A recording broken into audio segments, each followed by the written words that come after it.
Welcome back, guys. I'm very, very excited to have the guest we have on today.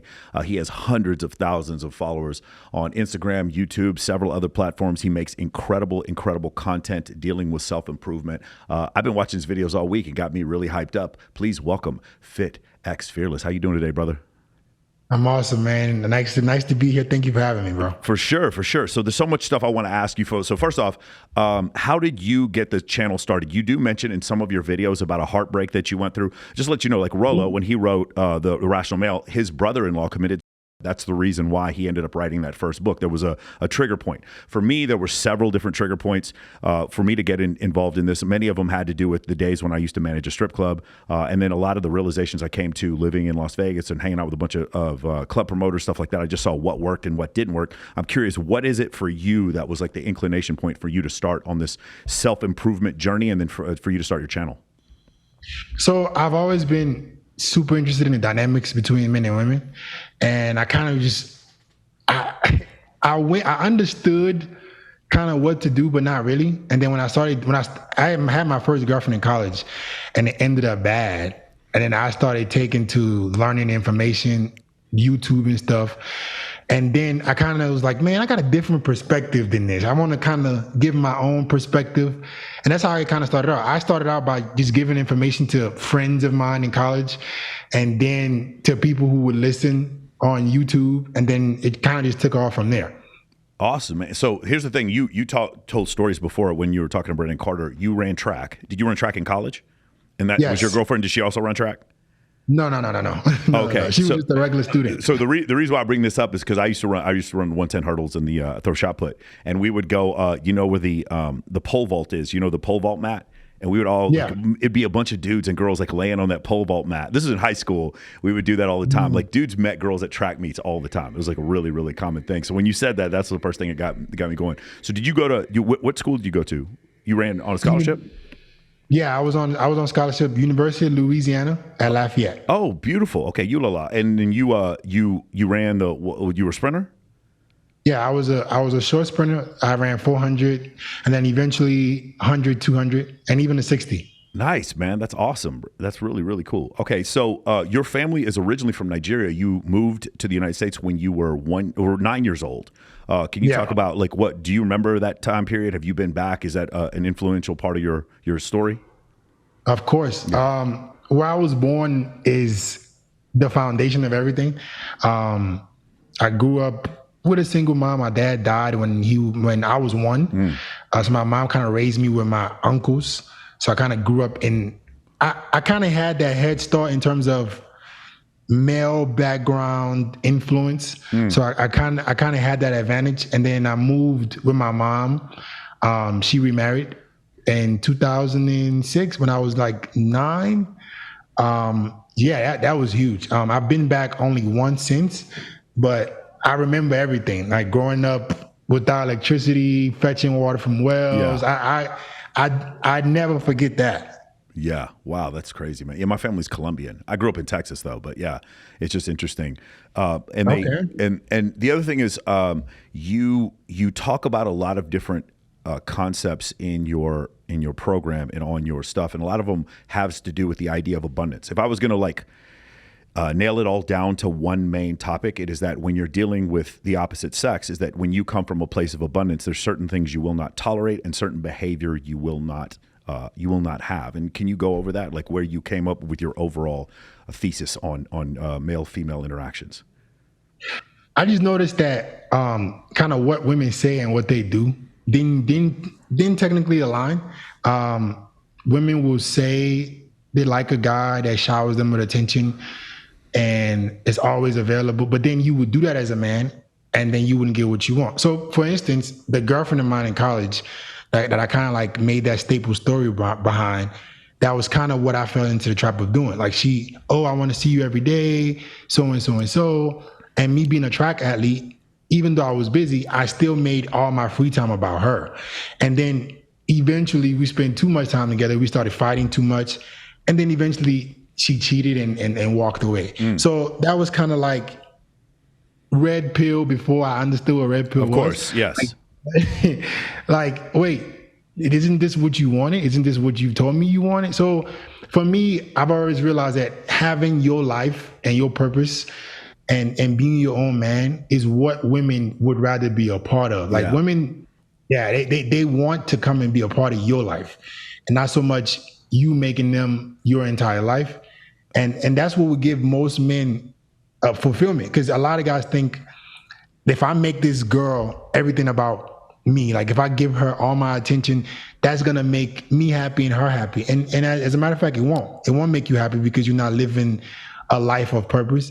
And it's definitely gonna turn her off because she's like, well, I said I wanted this, but he's always there. There's no mystery. There's no excitement. And then you lose the girl and your dreams. I guess the saying that I've heard, and I love to say all the time, if you put women before your goals, you're going to lose both. Yeah. Right. So, and that's just what it comes down to.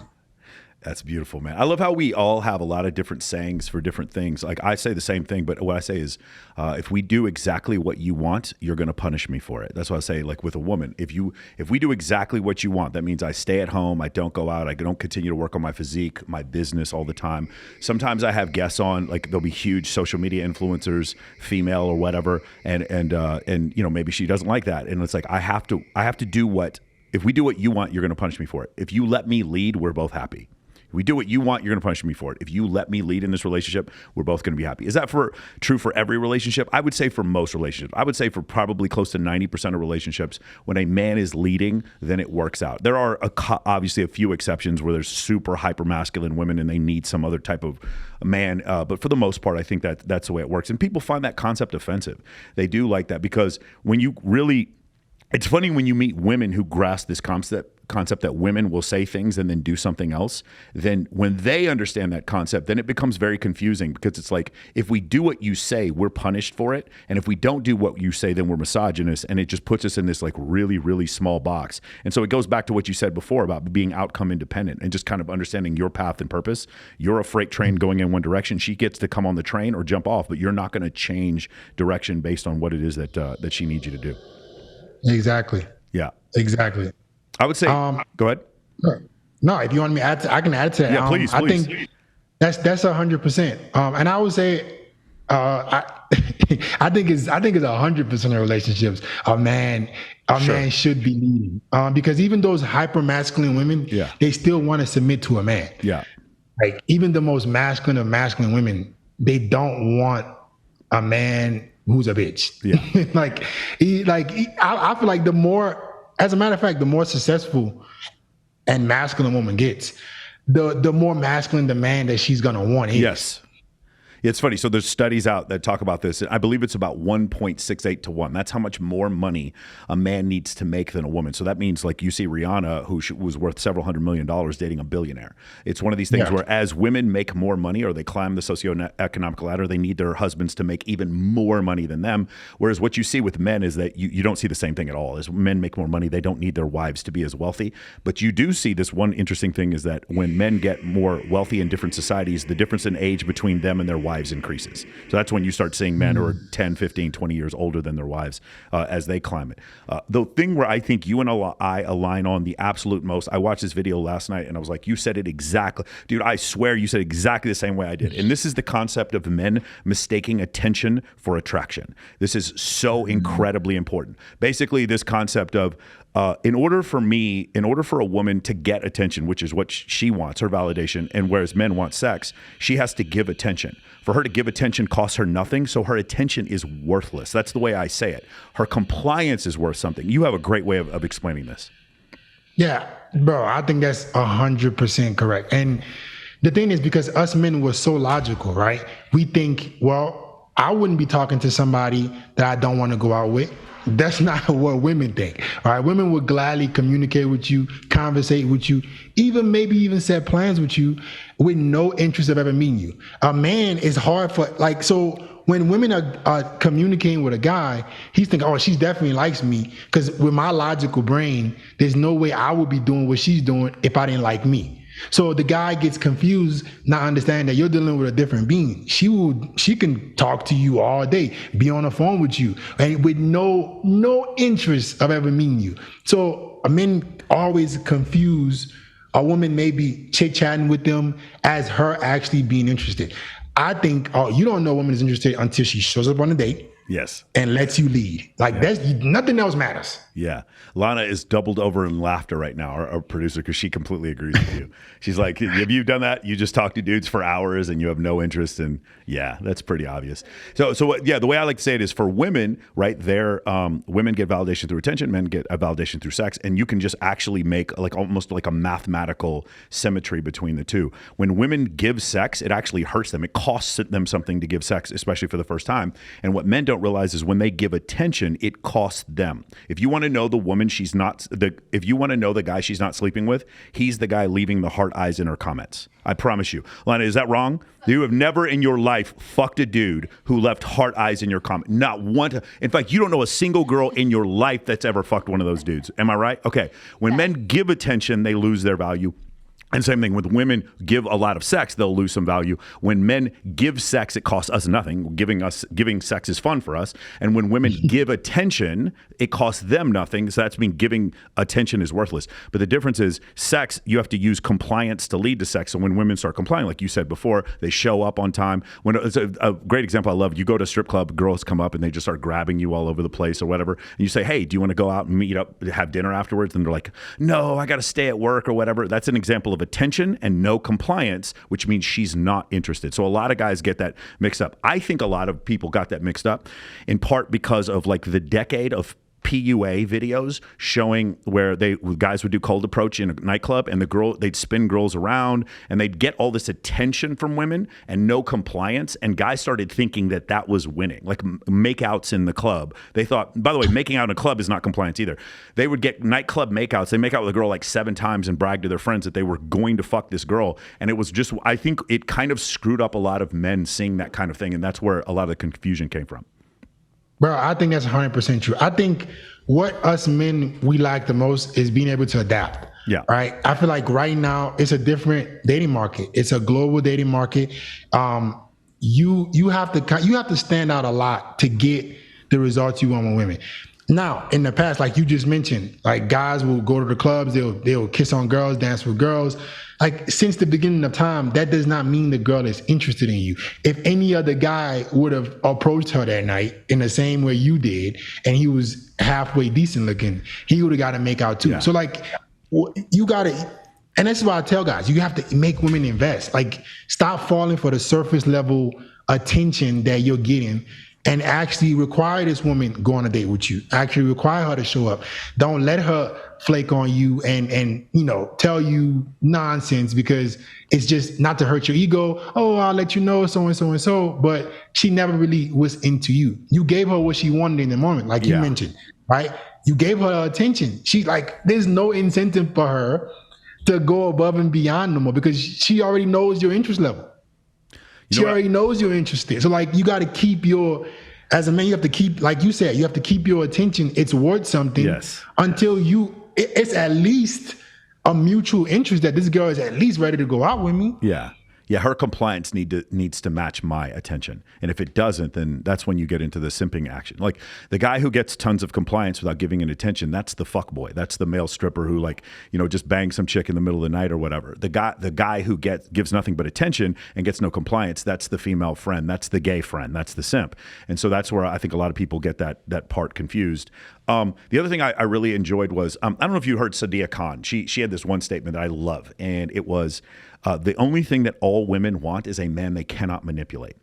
I just love that because it was so true. It was just one of these situations where, because that's the thing, when they're saying something and I'm being punished for it, it's one of these situations where when you're giving a girl's you're giving a girl attention or you're showing interest without her working for it, what that's doing is showing that your interest is it's valueless, it's worth nothing, and it makes her think you're an easier person to manipulate for food, dates, attention, etc., whatever. But if you're a person who is unaffected by that, like you have your own journey, then it's much harder for you to be manipulated, and she's going to compete more for you.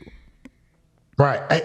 Man, that's wonderful. Competition anxiety is what women swear they hate, but they need the most, right? They all claim, I don't want a guy that is wanted by other women, but in the same breath, they will go to a concert and flash their boobs to a dude that doesn't know they exist. Like women are hardwired to pursue a man that is already pre-selected. Yeah. And you're not going to show pre-selection if you make your attention worthless, like you just mentioned. If you validate her without her earning it, you need to show this woman indirectly that, hey, I'm desired by other women, right? I'm not going to just give you my attention, because if I did, what is there for her to work? What was that for her to work for? Yeah. Right. If you look at these fuck boys, these celebrities, the way they treat women is considered toxic, but look at what women are consistently pursuing. I always tell guys, stop looking at what women are telling you and look at what they do.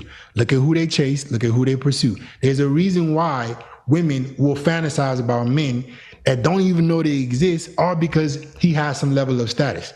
That's because his attention is so valuable that if just being in the same vicinity as him means so much to her that she's willing to show herself sexually. Like, guys don't pay attention to those little things, right? Instead, they would, let me just message her 50 times. That should make her like me. No, look at consistently what she has pursued, what she has always gone towards. Yeah, definitely. There's a situation that happened for me when I worked at a strip club. This is probably the age of between 22 and 26. And when I was there, I would see, for this point in my life, this is Austin, Texas in like 2001. These were the prettiest girls I'd ever seen in my life, and I'm working with them every day. And I would go in the locker room, I was almost like an offensive coordinator, like telling them all who was going to go on stage at what point or whatever. And I would listen to their stories, and I would watch girls literally come in there with black eyes, drug abuse. I was seeing the worst part of relationships, but the main thing that I saw was this massive disconnect between what they said they wanted and what they were doing. And these, to me, this was impressionable because these were the most attractive women. At that point, that's the most attractive women I'd ever seen in my life. Not like the girls here in Vegas, but back then, those were the hottest girls I'd ever seen. And so I would watch that over and over again, and it was exactly like what you said, man. They would say one thing and then they would do another, and you would watch their behavior over and over again. And then you started to realize, once you see like this 6 girls competing for the same dude and like listening to all these girls do it, and it was just crazy how little effort he would put in and get all of this, and then how much effort other guys would put in and get nothing. And then the other part is, I work at a strip club. I'm literally watching dudes like simp over girls all day, and then nothing happened. And then I'm leaving, and I remember this is the first time I got the concept of pre-selection. We didn't call it pre-selection back in 01. That term didn't exist, but it was, so girls in the strip club would have their birthday parties, and they would go out to nightclubs, so they'd invite me. So I would start showing up to nightclubs with like 10, 15 strippers in Austin. This is like Congress Avenue, like maybe Congress and 6th Street. There'd be all these nightclubs right there. And that was the first time I was like, free drinks, walked into VIP. And then this is also the first time where when I had 10 girls with me, other girls would come up and start talking to me and asking me who I was. And it was like, I would do no work and other girls would come around. So that's like the first time I understood pre-selection. I didn't understand that because I was with 3 hot girls, I didn't have to do anything and other girls were attracted to me. And it wasn't until I read this book behind me. I don't know if you see the Evolutionary Psychology book by Dr. David Buss, where he goes over Sexy Son's hypothesis and the concept of mate choice copying, where they take, like, say, geese and they put stuffed animal geese next to the male geese, and females want to be around the male. They do the same thing, obviously, with gorillas. They do the same. Like, anytime a male into a 2-gender mammalian species has females around it, the other females want to be around that male. Well, obviously, it would be the same thing for women. And the other concept of Sexy Son's hypothesis, which is basically if a woman sees an attribute in a male, in the phenotype, you mentioned the term phenotype before, that comes from Richard Dawkins' book, The Selfish Gene.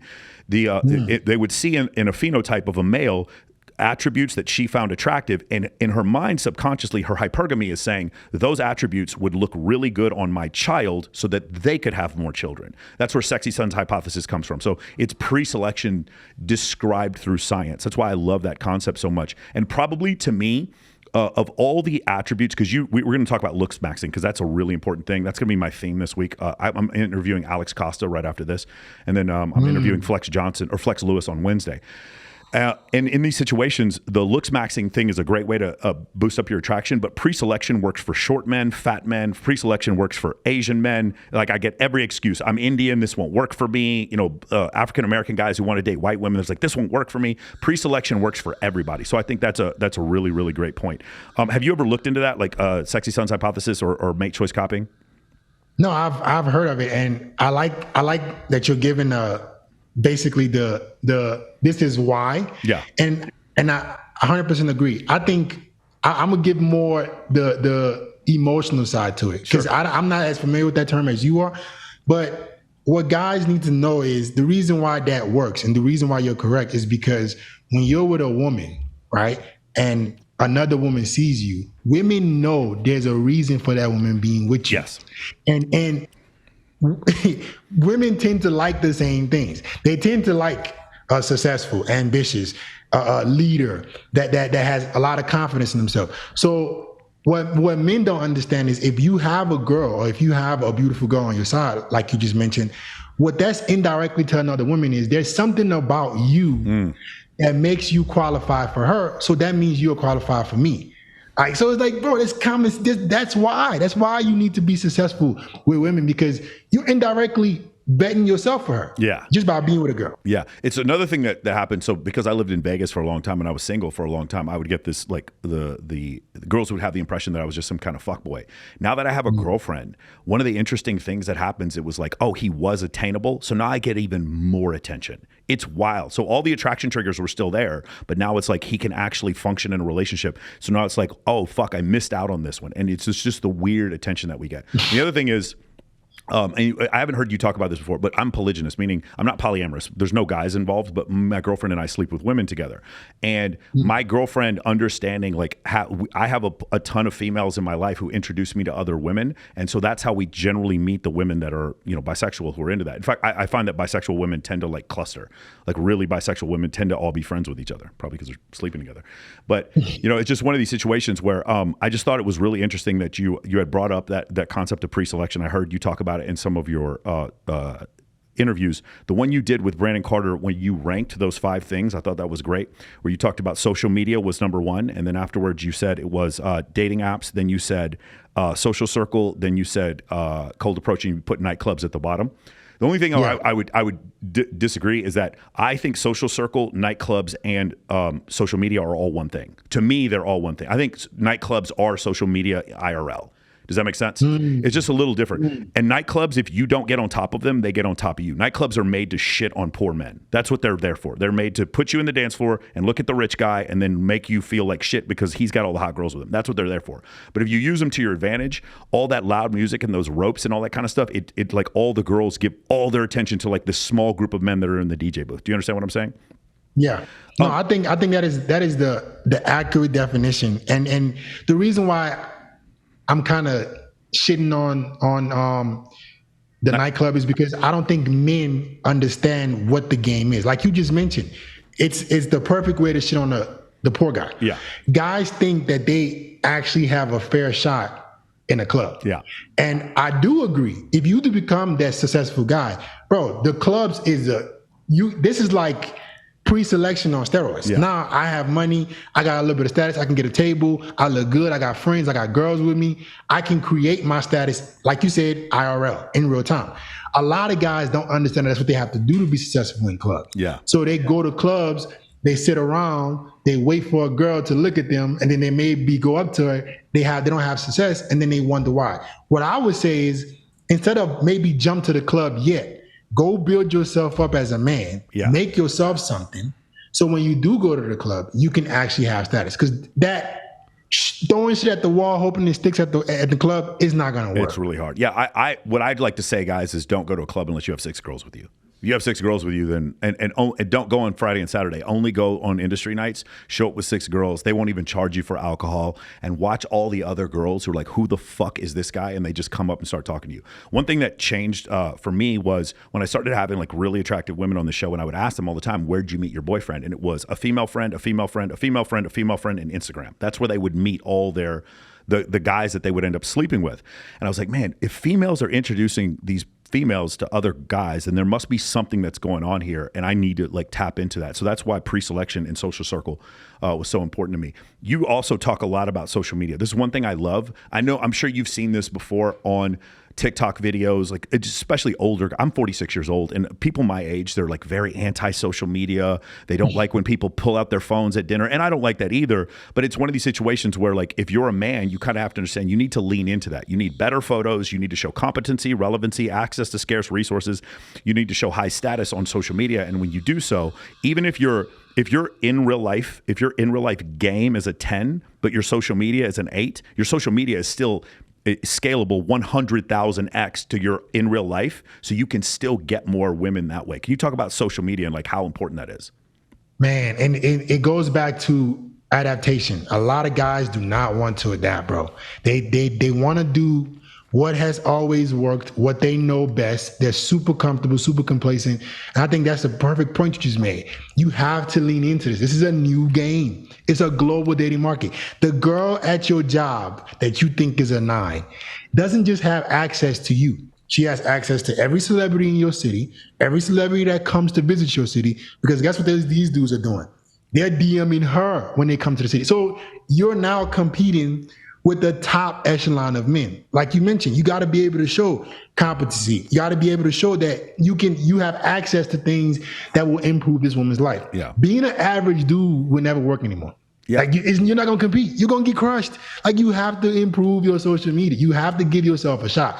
And what hurts the most is I would say this and say this and say this, and guys will let it go in one ear out the other and then complain about girls. Yeah. And then whine and then say, oh, well, women are this, women. I'm like, bro, you have to compete. Women are never going to feel sorry for you. They're going to always pick the best guy they can get. They're hardwired to do so. And if you don't want to put in the effort to at least put yourself out there, but don't complain, don't cry. Yeah. I love this. Yeah, what I like to say is there's no middle class for men anymore on social media. You are doing things that are exceptional, or you look like garbage.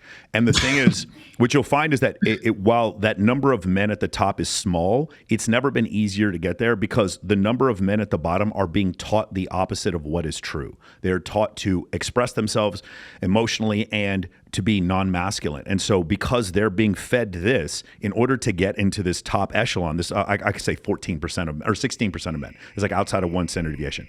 This top 16% of men, in order for you to get there, you just kind of like don't listen to traditional media, you don't listen to Disney, you don't listen to a lot of these things, and you just pay attention to men who are successful with women, and you just find very quickly they have a path and a purpose, they are able to maintain boundaries, and they do the other things. We're talking about looks maxing here in a second. They show pre-selection. It's very, there's several ways. I'll give you one example. There's a guy, he worked at Excess. You've been to Vegas before. So there's a nightclub here called Excess. And all this guy did was put the artist wristbands on hot girls to let them go up in the stage with Marshmello or Diplo or whoever. This guy slept with more models than anybody I'd ever seen, because he had literal access to scarce resources. He would get the girls up there and then take all the girls up to the suite wherever the DJ was afterwards. And I remember this. I remember talking to like the hottest girls in the city, and every one of them I knew had slept with this dude. And it was just one of these simple things where it's like, there's no middle class. There's no like a 5 dude doesn't get a 5 girl anymore, because that 5 girl, she uses FaceApp and Facetune, and she gets invited to the Maxim party, or she's at Bilzerian's. Well, Bilzerian would not let 5s come to his party, but you understand what I'm saying. They're not going to be invited. They're going to end up in Los Angeles. They're going to end up going to these big parties or whatever. And so what's happened is, women, because of dating apps, they left swipe. I saw this one statistic. Women left swipe 6,000 times for every one date they go on. The majority of women, if you ask them, say that they go on dating apps and they have no intention of dating anyone on those apps. And it's just like this massive waste of time. And I don't know if you've seen this other TikTok of this guy who right swiped 1 million times, went on 2 dates and had 0 sex. So it's like completely the opposite. Men right swipe 55% of the time on dating apps on average. Women right swipe 5% of the time on dating apps. 80% of men on dating apps are deemed to be unattractive by women. 20% are deemed to be attractive, and 4.5% are deemed to be so attractive that women would actually pursue them. Whereas the top 20% of men on dating apps are getting 83% of the right swipes. The top 43% of women are getting 63% of the right swipes. So meaning men see 5s as 5s, 6s as 6s, 7s as 7s, 8s as 8s. Women see 5s as 0s, 6s as 0s, 7s as 0s, 8s as 5s, 9s as 7s, and 10s as 10s. And it's just one of these situations where if you only deal with women in an unfamiliar environment, you're going to be left behind, because there is no more middle class, which is like what you said before. Having relevancy and competency, showing your physique, showing where you go, where you travel, and what you can do on your social media. It's like, it's not just an advantage, it's your only shot right now, I think. Bro, I'm so glad you just said that last word. Only shot. I don't know how we can get more guys to understand that. Like, you're not going to be able to compete. It is not, oh, I'm telling you this because I'm hoping that you do it to maybe get options. If you don't do it, you won't get anything. All right, bro, there's a crazy study out there, like guys 18 to 30 like 60% of guys are single. Guys Yes. are not even getting laid. Yes. Guys are not even approaching. They're just giving up. Yes. Guys are giving up. I'm like, that's just making it, like you said, it's easier now for the guys at the top, the guys who are putting in the work to get even more. If you're a guy that dedicates yourself to say, okay, fuck that. I'm not going to be a loser. I'm not going to feel sorry for myself. I'm going to get in good shape, improve my looks, improve my status. You can conquer the world in terms of dating right now. It's so crazy. So just going back to what you said, so there's this data that shows that 60% of men, it's like 63% of men under the age of 30 were single, but only 33% of women, which kind of shows that these women are dating older men and they're sharing men. That's the thing, the first thing it shows. And the second study was the GSS survey that everyone quotes, which is the concept that between 2008 and 2018, the number of men that had zero sexual partners in a year went from 12% to fucking 28%. And there's still people denying that there's a crisis in dating, and that's the part that's so crazy. There's these sex researchers, and I respect these guys because they do a ton of work or whatever. But it's like Alex Datesike and Mac and Murphy, and they're trying to deny that there's this crisis in dating that's happening, and it's just so ridiculous. So like you said before, you have 28% of men that have had zero sexual partners in the last year under the age of 18. Now this is a 2018 survey, so it's been 5 years. And then also 26% of men under the age of 30 that were virgins still. Now, that number decreases as you get closer and closer to 30. It's like 50% when you're 18, 50% when you're 19, stuff like that. But when you look at these numbers, when you want to compare them to how it was 10 years ago or 20 years ago, it's just the number of sexless men is increasing, and it's continuing to increase. And I personally think there's nothing that's going to stop this, because of the advent of pornography, OnlyFans, and the number of images that men can just see really quick for validation, and also a lack of education for these men to maintain boundaries. Basically, what you and I teach is we're seen as alt. Like we're not seen as mainstream. Because of that, I think it's going to be easier and easier to get in that top 16%, but very few men are even going to attempt to do it. Yeah, I think that's 100% right. I think it is unfortunate, but I'm gonna be honest, bro. I think a lot of guys like where they are, and this is something that I'm realizing. I coach guys for a living. Yeah, I talk to guys every single day, and it's like, man, I know we're not the majority. I know we might not be mainstream, but there's enough guys like us who are saying, "Hey, bro, this is what you got to do." And guys will still kick their feet up. Guys will still say, "Oh no, it's women's fault." Bro, if you don't separate yourself, you're not even gonna get a chance to move your genetics along. You're not even gonna get a chance to get so kids. Great. Yeah. Yeah. You know what I like to try to help dudes with is I try to say, think about her ancestors. They had to pick the right man. If they picked the wrong men, they died. They were ostracized from the tribe, and they and their child died. So for women to be picky makes sense.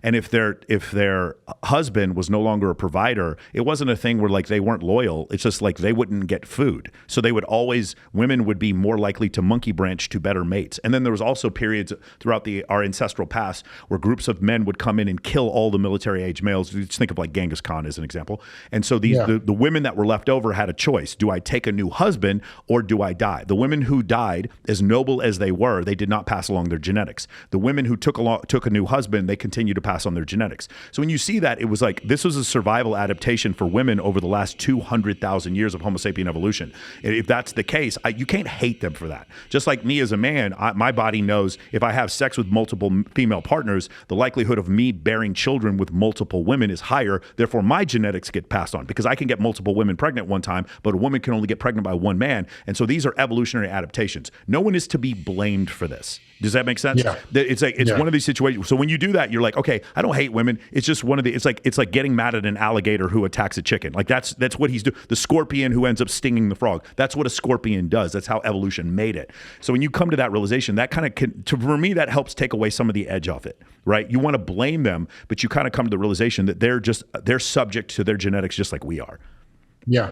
No, I think that's so true. Especially you start to accept it more the more you become successful. So I've watched my life improve significantly over the last few years, right? Improved my social status a little bit, made more money, and I am now more accepting of female nature with more options. It's like, okay, I understand. Yes. Why you would want to be with a guy like me over the guy I was. Yeah. It makes sense. Yeah. It's not fair to a woman to want to be with poor, out of shape, poorly dressed. Like you're not. That's not her hardwired. So I'm like, you know what? The more successful I've gotten, the more I understand girls. Yeah. I'm like, it makes sense. You know, you would want to be with a guy that can provide and allow that your offspring gets a chance to survive. Yeah. Because remember, her genetics don't live in 2023. Her genetics are from 50,000 years ago. To 2023, she could make $300K a year being an attorney and own a Glock. She doesn't actually need a man. Now, she does need men for infrastructure, but in general, like those things that she needed 50,000 years ago, she doesn't need anymore. But her body still wants those things. And so that's why she would still choose men that were the way they were. I mean, it's a completely different side note. As I've become more successful, and I've heard other men say this, have you noticed like women do not care about you wearing a condom? Has this been something you've noticed as well? Lana's laughing.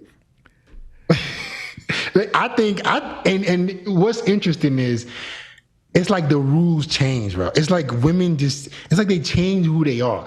Like certain things that they complained about before, they're not okay with. You know, before when you're broke, you know, don't have any, you can't improve her life.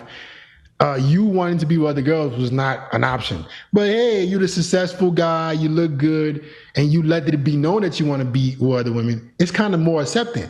Women want a relationship a lot faster.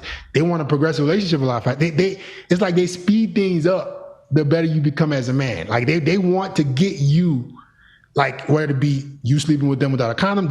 They tend to turn the other side, turn the other cheek once you become better. And that's what's crazy. That's what a lot of guys don't experience, man. They don't experience the other side to women. Like most guys know is women flaking, women being disobedient, women not cooperating. I'm like, bro, there's another side to this. Yeah. You get your shit together and you will experience true feminine qualities, true cooperation.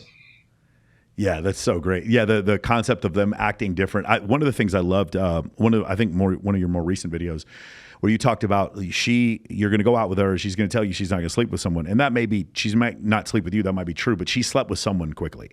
She did, and when she makes you wait for a long time, there's someone else she's probably sleeping with.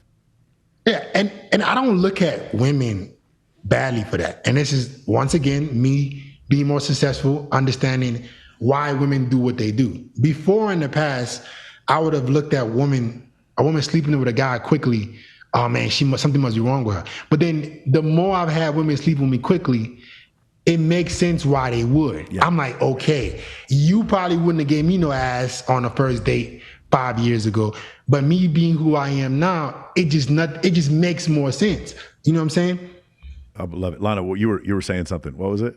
I was saying that he was securing the girl. Don't worry about it. Her mic's not on yet. I said the girls are securing the bag. But basically what he was saying, like women will let you sleep with a man. I mean, a woman will let you sleep with her with no condom on because they're trying to secure the bag, basically. Yeah, it's crazy. Yeah. And by the way, I don't think they're consciously doing it.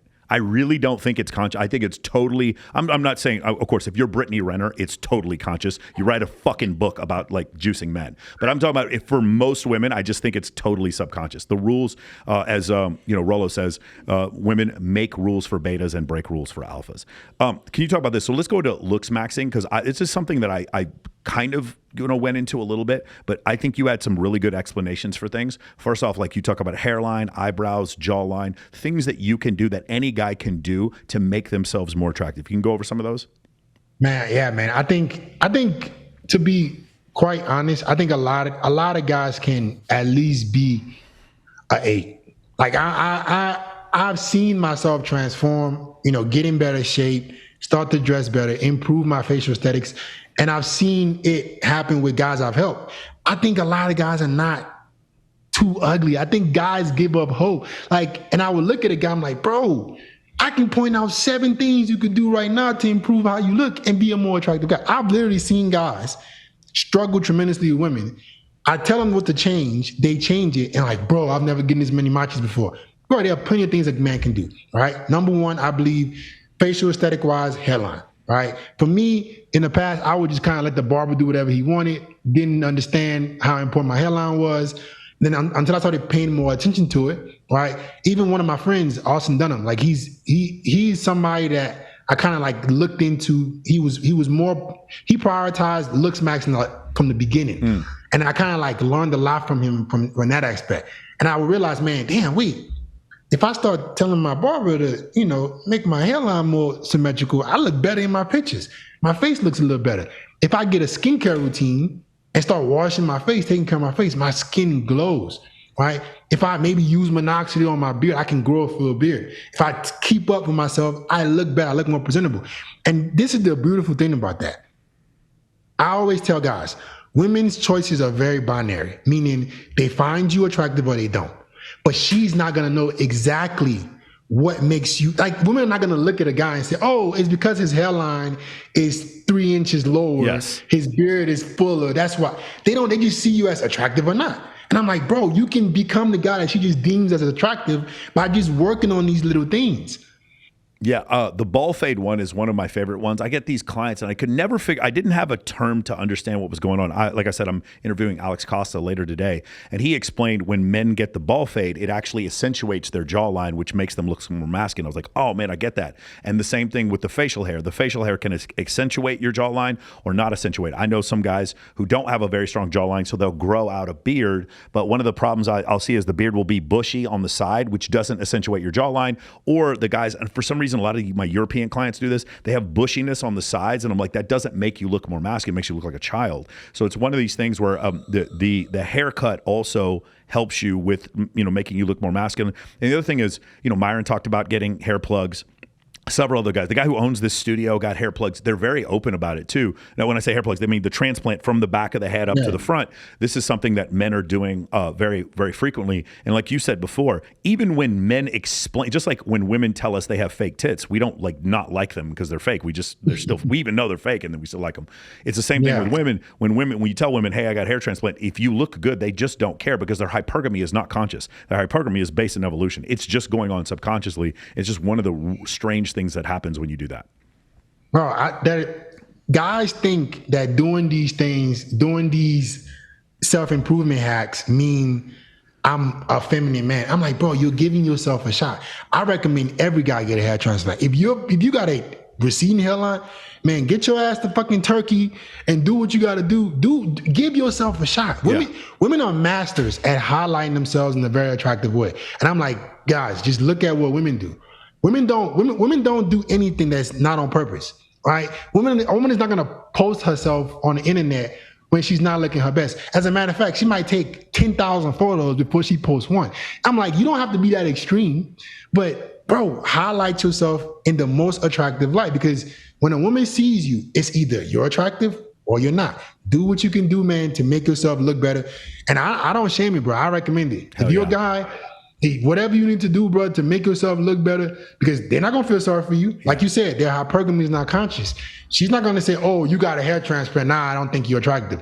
Oh, it's gonna be, no, damn, you look good now. Like you've seen guys take steroids. Women know they're taking steroids and they're still attracted to these men. Like just consider that, right? What does that mean? It means even though she consciously knows he's sort of cheating for the muscles, she doesn't care because her body is still rewarding her with dopamine and serotonin when they're having sexual intercourse because he looks muscular. That's it. Yes. So it's like there's the conscious part and the subconscious. A lot of people can't grasp those two things. So I think that's really great.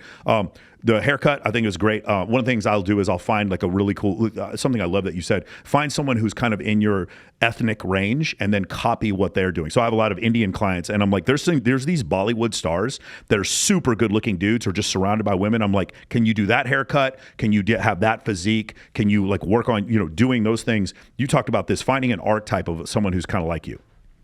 That's interesting you mentioned that. Part of my onboarding with my new students is us going through who we can find that they look like the most. Yeah. Because I know that let's just cut the bullshit. Let's find somebody that fits your phenotype, that is already successful with women, and let's start implementing the things that look good on them. Because women tend to like the same thing. If you look like a dude, right? Why not try his hairstyle? Why not try his facial hair? Why not try the same poses? Because 9 times out of 10, the results he got, if you implement them, add your own unique style to it, you can look good as well. All right. Guys try to reinvent the fucking wheel. You don't have to make shit up. You don't gotta recreate attraction, bro. What women find attractive, they're gonna consistently find attractive. And that's what I always guys understood. The eyebrows thing also, you talked about microblading, stuff like this. And the hunter eyes thing is something I'm just like learning about right now. Can you go over that? So hunter's eyes is basically almond shaped, like deeply setted, negative tilt eyebrows. It's a look, right? And all men who women deem as extremely attractive have hunter's eyes, meaning they don't have these wide eyes. There's not this big gap when they're looking at a woman, and it assimilates a actual like hunter, like it assimilates a predator. While prey eyes, you look at a deer, you look at these kind of animals, you look at how their eyes are set. You can even take animals. Just take a lion, tiger, right? You look at their stare, and you look at an antelope, you look at a deer, like you will see what that analogy comes from, right? And that fierce look is attractive to women. Yeah. And you put that with your facial aesthetics, thick eyebrows, nice hair that fits you, right? You look more attractive. Going back to what you're saying before, it's the brow that sticks out in front of the eye, and the eye is in there smaller. So if you ever look at women, you just compare facial symmetry between men and women. Women's eyes sit bigger in their head because that's what estrogen does. In fact, I've seen clients where their eyes are big in their skull, and the first thing I ask them is to go get their levels checked, because that's something normally for men, you get this right here, this brow, because of testosterone. The other reason why is because men throughout history have been competing through intersexual violence with other tribes, and violence against predators. Because of that, that's why the eye sits deeper in the socket to avoid damage. Women don't have the same necessity for that. So when you say hunter eye, that's part of where it comes from. Again, a forehead, like if someone hits me right here, this doesn't hit my eyeball because I have the orbital bone right here that protects it. That's something that our genetics has given us in order to protect the eye. That's why women find that look to be more attractive. I totally agree with that. And also, can you go over facial hair, the way you use facial hair in order to show symmetry and jawline, stuff like that? So it's all about your thirds, right? The face is separated into thirds: the upper third, middle third, and lower third. And I think a lot of guys, they pick the wrong hairstyle. Like me, for instance, bro. Like I was the perfect example of this. Like a few years ago, I would shave my sides bald and keep my hair on top high, which made my facial symmetry just look terrible, which made my face look more elongated. Sure. Right? You want to have a more oval diamond shaped face that looks symmetrical. You don't want none of your thirds to be bigger than the other. And what guys would do, especially like with the long beard, like they will grow their fucking beard to be hella long, and this is just making your face look longer. Like you want to make your hairstyle, your haircut, make your face look as diamond shaped, oval shaped, right, as possible, because that's scientifically proven to be the more attractive face shape. And a lot of guys can just find what works for them, right? What might work for me doesn't mean it will work for another guy, but just find out what works for your specific head shape will make you look more attractive. I love it. Also, Alex Costas brought up something I thought was interesting, and I have a buddy of mine, Corey Chaloff, he does this too. They chew gum to exercise the muscle right here, the mandible muscle, which I thought was a really interesting thing. Get some sugar-free gum or whatever and chew that. So that's a they're actually exercises, bro. Yeah, they're jaw bites that guys can. I've actually used them. All right, it's kind of iffy, the damages that can be done to your jaw, but guys can do things to help make their jawline look more powerful, whether that be like just power, like for instance, lifting weights, right? Forcing yourself to build muscle will make the angularity in your jawline look better. Getting leaner, these things can help you look better. So just because you look a certain way now doesn't mean you're destined to be ugly forever. Just try and experiment. Do you ever? One of the issues is sleep apnea can actually like deform people's faces. Do you ever go over like I wear the tape, the mouth tape? I don't know if you've ever seen that. Yeah. People call me crazy for that. Yeah. I've recommended mouth tape. But people will be like, oh, bro, when you force yourself to breathe through your nose, it forces your face to have better structure. Breathing through your mouth is not gonna make your facial, it's gonna just make your jaw wider and wider and decrease your facial symmetry. So yeah, I tell guys to tape them out or get you some kind of professional tape. Yeah. But you got to do things that are not gonna, because most guys, they sleep with their mouth open. Yeah.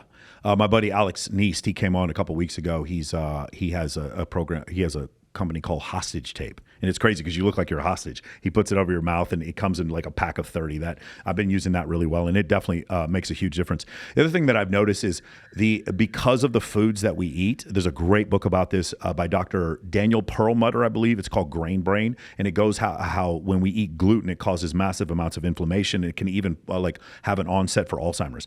And one of the things he goes over is that as you see children, the snot-nosed children with the red puffy face, and the nose is always stuffed up, and they're always breathing through their mouth.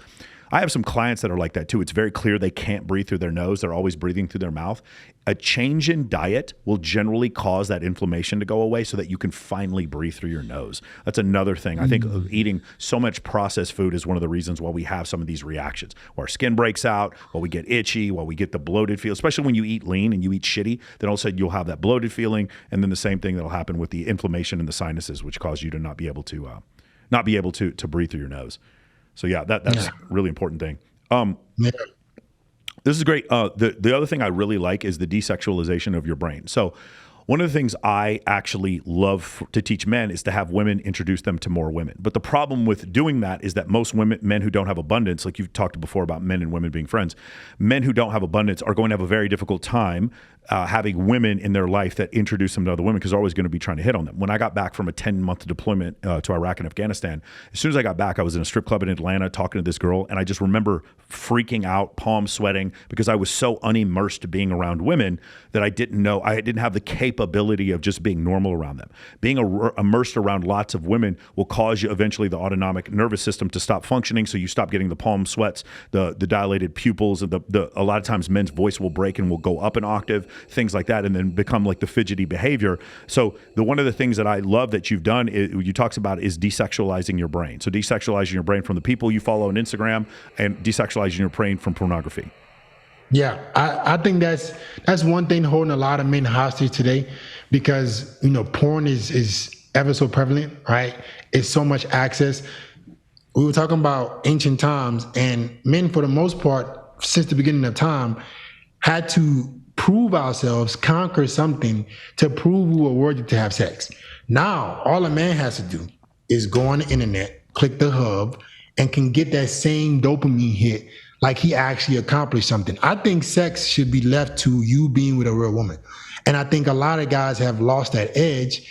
So it makes them, and they think, this easy access makes me less thirsty. Hell fucking no. If you over here touching yourself to fucking women that don't even know who you are, what are you going to act like in front of a girl you actually find attractive? You're not even used to talking to girls you find attractive.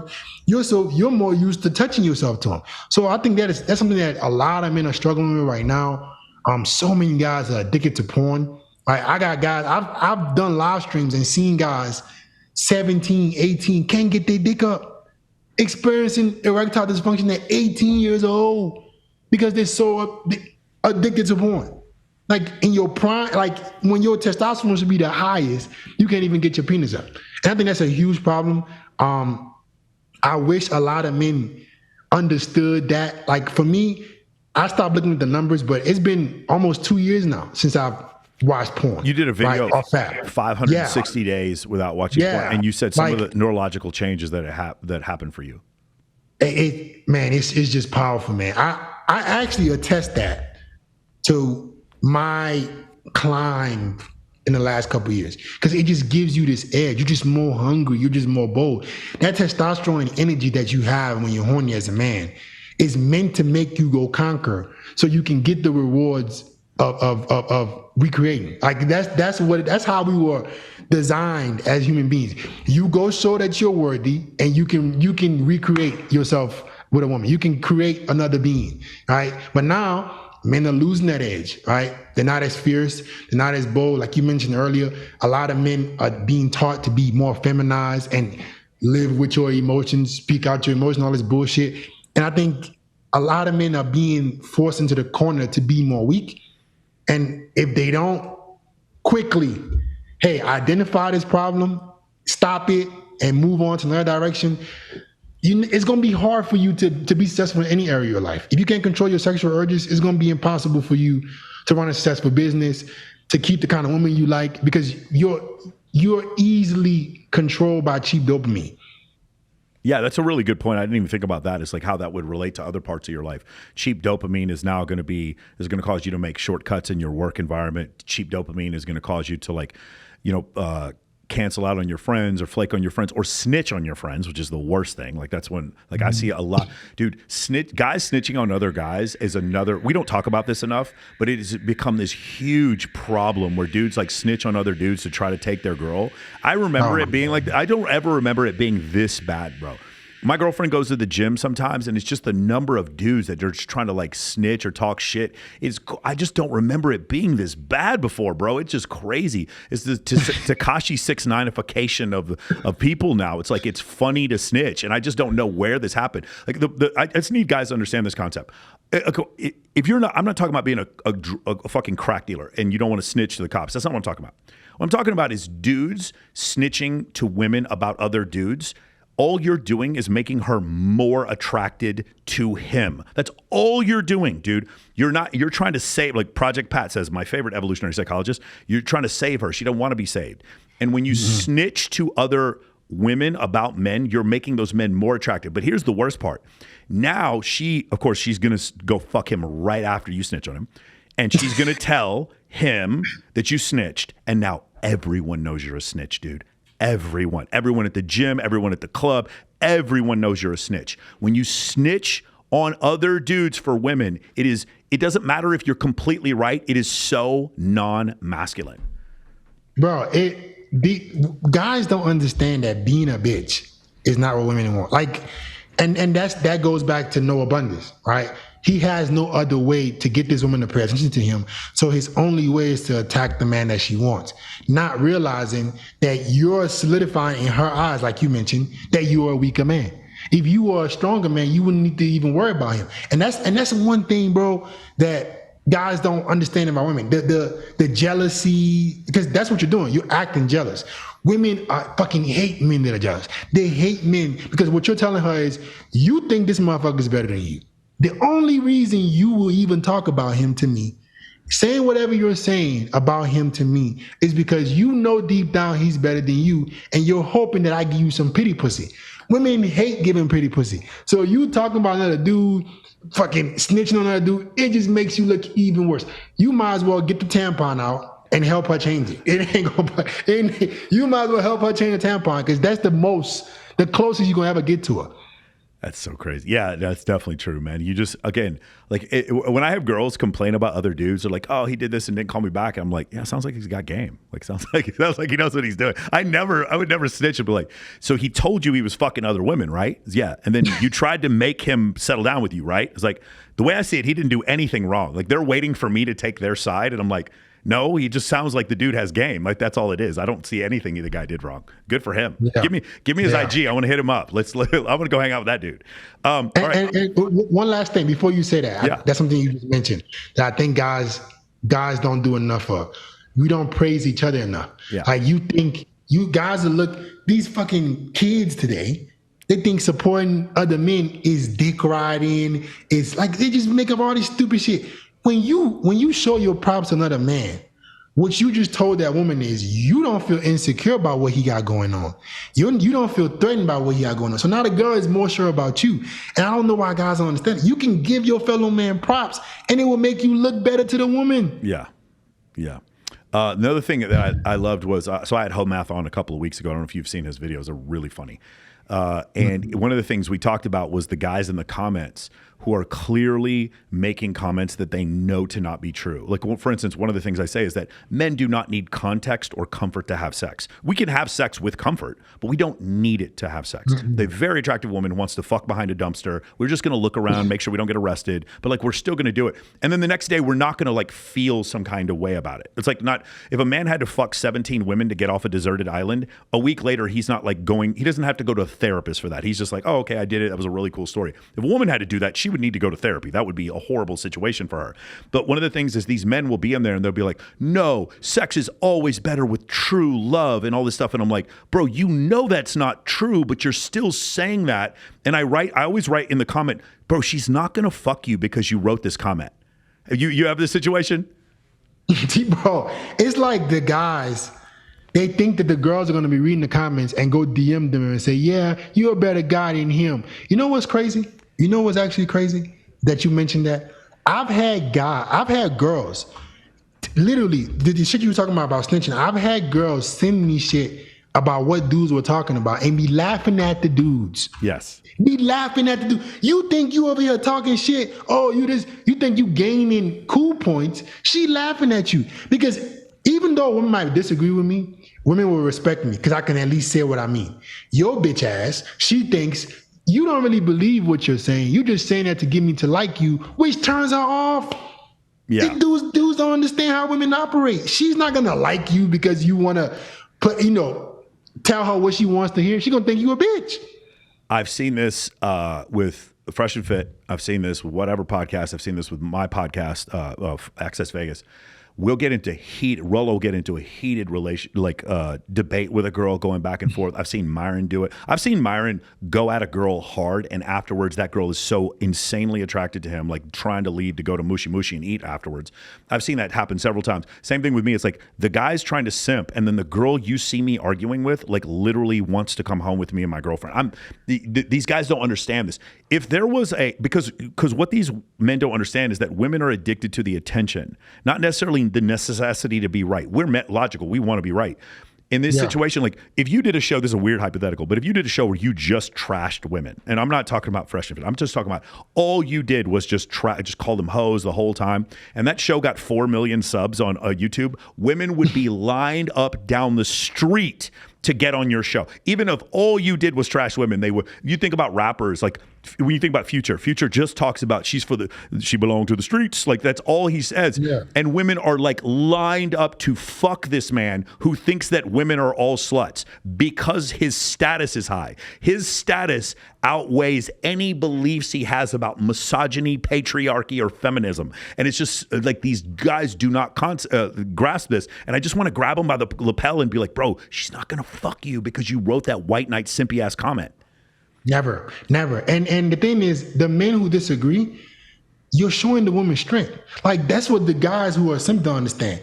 You might think, oh, these girls don't like what we're saying. But the fact that we have the courage to say what we want to say is attractive in itself. And what are women so attracted to? They're so attracted to strength. Even if they disagree with it. Yeah. Like you just say, they can disagree with everything I say. You still trying to fuck? Yeah. Your ass telling her what she want to hear. She ain't even responding back to you. Like, shit is crazy. I've been in the bedroom and the girl's like bringing up stuff we talked about in a debate before. And she's just like, yeah, I didn't disagree with this. And I'm like, we're laying together naked. Like, what the fuck is going on here? It's just so crazy. So actually this kind of, we're skipping ahead because I was going to ask you this later. How has your channel and your content affected your dating life personally? Because you've mentioned this before. You like, don't explain to women that you read red pill stuff. Or Rollo says this all the time. Don't tell women that you read The Rational Male. Don't tell women that you're, but for guys like you, me, and Rollo, Myron, guys like that, we don't have a choice. Like, get millions impressions every week, every month, basically letting people know that we understand these concepts. Has it affected you personally? Honestly, bro, not really. I thought it was, but it's kind of, and this is a new thought I've had lately. It's kind of made it easier for me.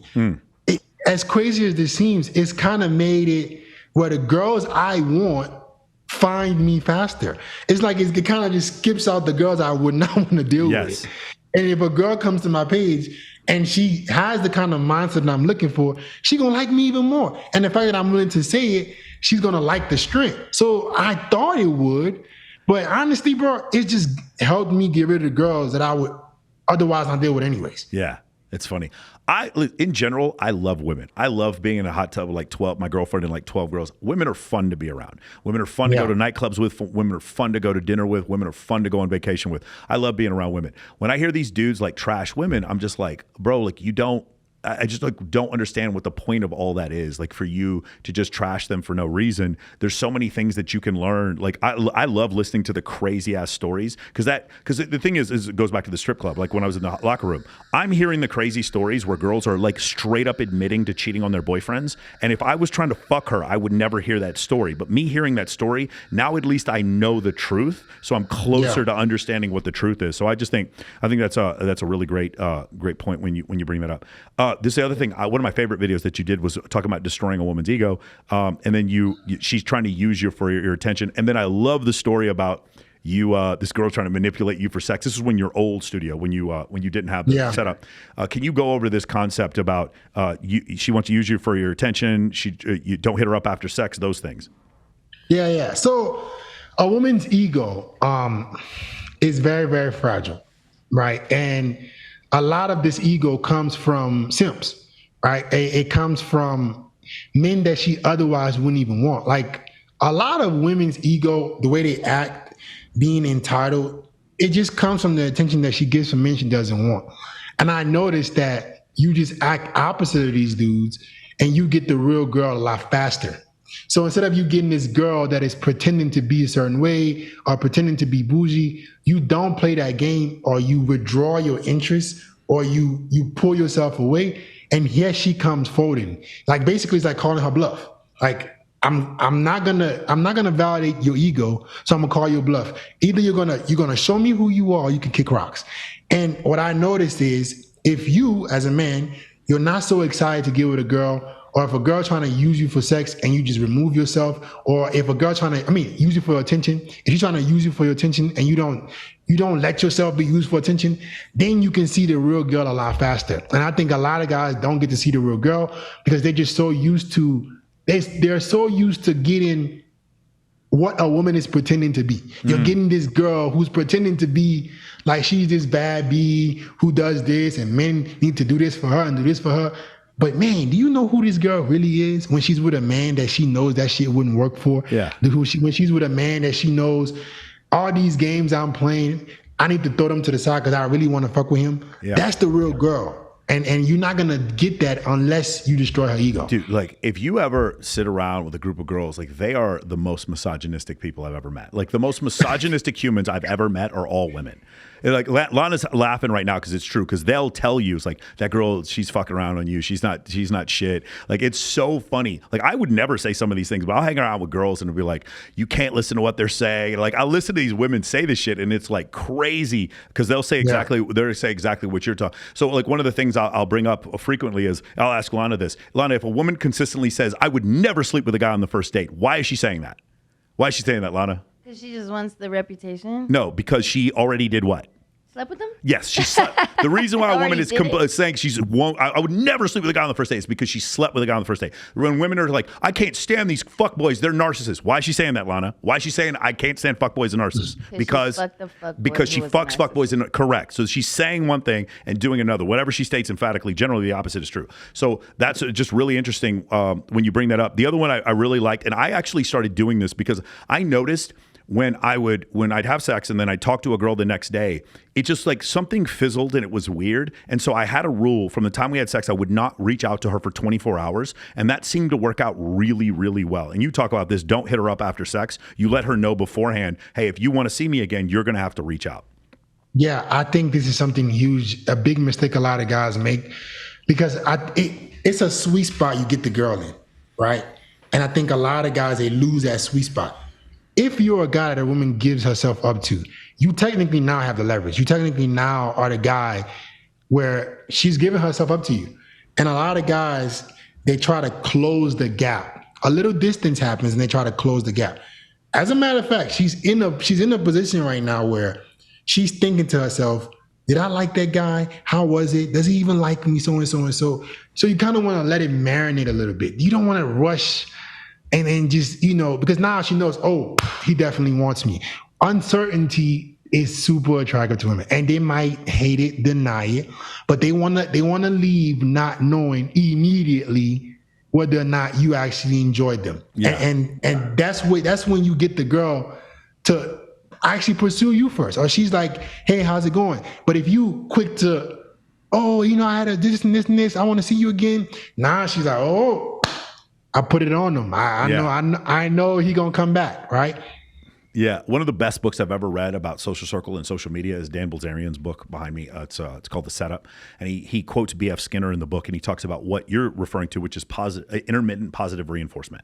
So they do these experiments with different animals, and one group of animals, they'll just, every time they push a button, food comes out, and they do this for about 100 attempts, and then they stop it for 100 attempts. Once they stop it, the animal quickly understands, okay, there's no more food coming, and they stop pushing the button. So it's not intermittent. That is constant positive reinforcement. When they start doing it where it'll send out food the first 6 times, then not the next 6 times, and then more the next 6 times or whatever, when it goes on and off and on and off, the animals continue to push the button to the point where, like, for certain rodents would do it until they died. They would push it until exhaustion and they would die. When you give mammals intermittent positive reinforcement, this is why gambling works. This is why attention from women works. Is because the intermittent positive reinforcement causes people to work harder for that validation and attention. So that goes back to what you're saying about her not having a certain level of certainty. And then the other one is, dude, I love this one, dress better than her. The other thing is, I thought the dress better than her was one thing, because I like to wear suits whenever we go, we do like some of the charity events I host. But it's not just dress better than her. It's what it made me think of is when you're an influencer and you are actually more popular than your girl, which most guys are not going to deal with that. An average girl and an average guy, the girl's going to have 100K followers, the average guy's going to have like 10K. That situation that I've noticed when I broke 100K, and like a lot of these younger girls can't break 10,000 on Instagram anymore. Instagram's not organic anymore. And I just noticed this really weird disparity when I would go out with these girls and I would get recognized more than they did, like what it would do to their brain. Bro, I'm experiencing that right now a lot. And it's like pre-selection social status on steroids. Like, women want to be with a man that is socially accepted, and that's what a lot of guys don't understand. That's why women sometimes, like you were saying earlier about social circle, women would prefer to be introduced by their girlfriends to a man. Like, this proof that you're not a weirdo is what women want. And when you're being recognized socially, it's basically like validating that to her. Like, the person I'm with is socially accepted, socially recognized. That means I made a good choice. And when you don't have that, she's kind of considering and unsure, did I make the right choice? But if you, like you said, you go out, people come up to you, people recognize you, girls recognize you, she's getting that, okay, I picked the right guy.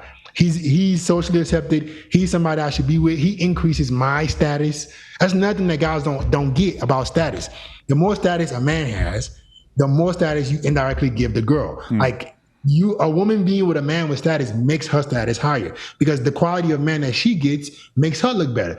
If she can if she can keep a man that is socially recognized, there's something good about her, right? So you indirectly increase her status. Like, not only do you have status, but you make her look better. So that's what women want. Do you remember Chris Rock had that statement about Bill Clinton and Monica Lewinsky? Is like, Bill Clinton was so famous that she sucked his dick and now she's famous. Like, that's how famous he is. It's fucking exactly. hilarious. I have one just so we can go viral on TikTok here. You say that you shouldn't go down on girls because it makes them chase after you more. Yes, this is toxic, and I believe it is.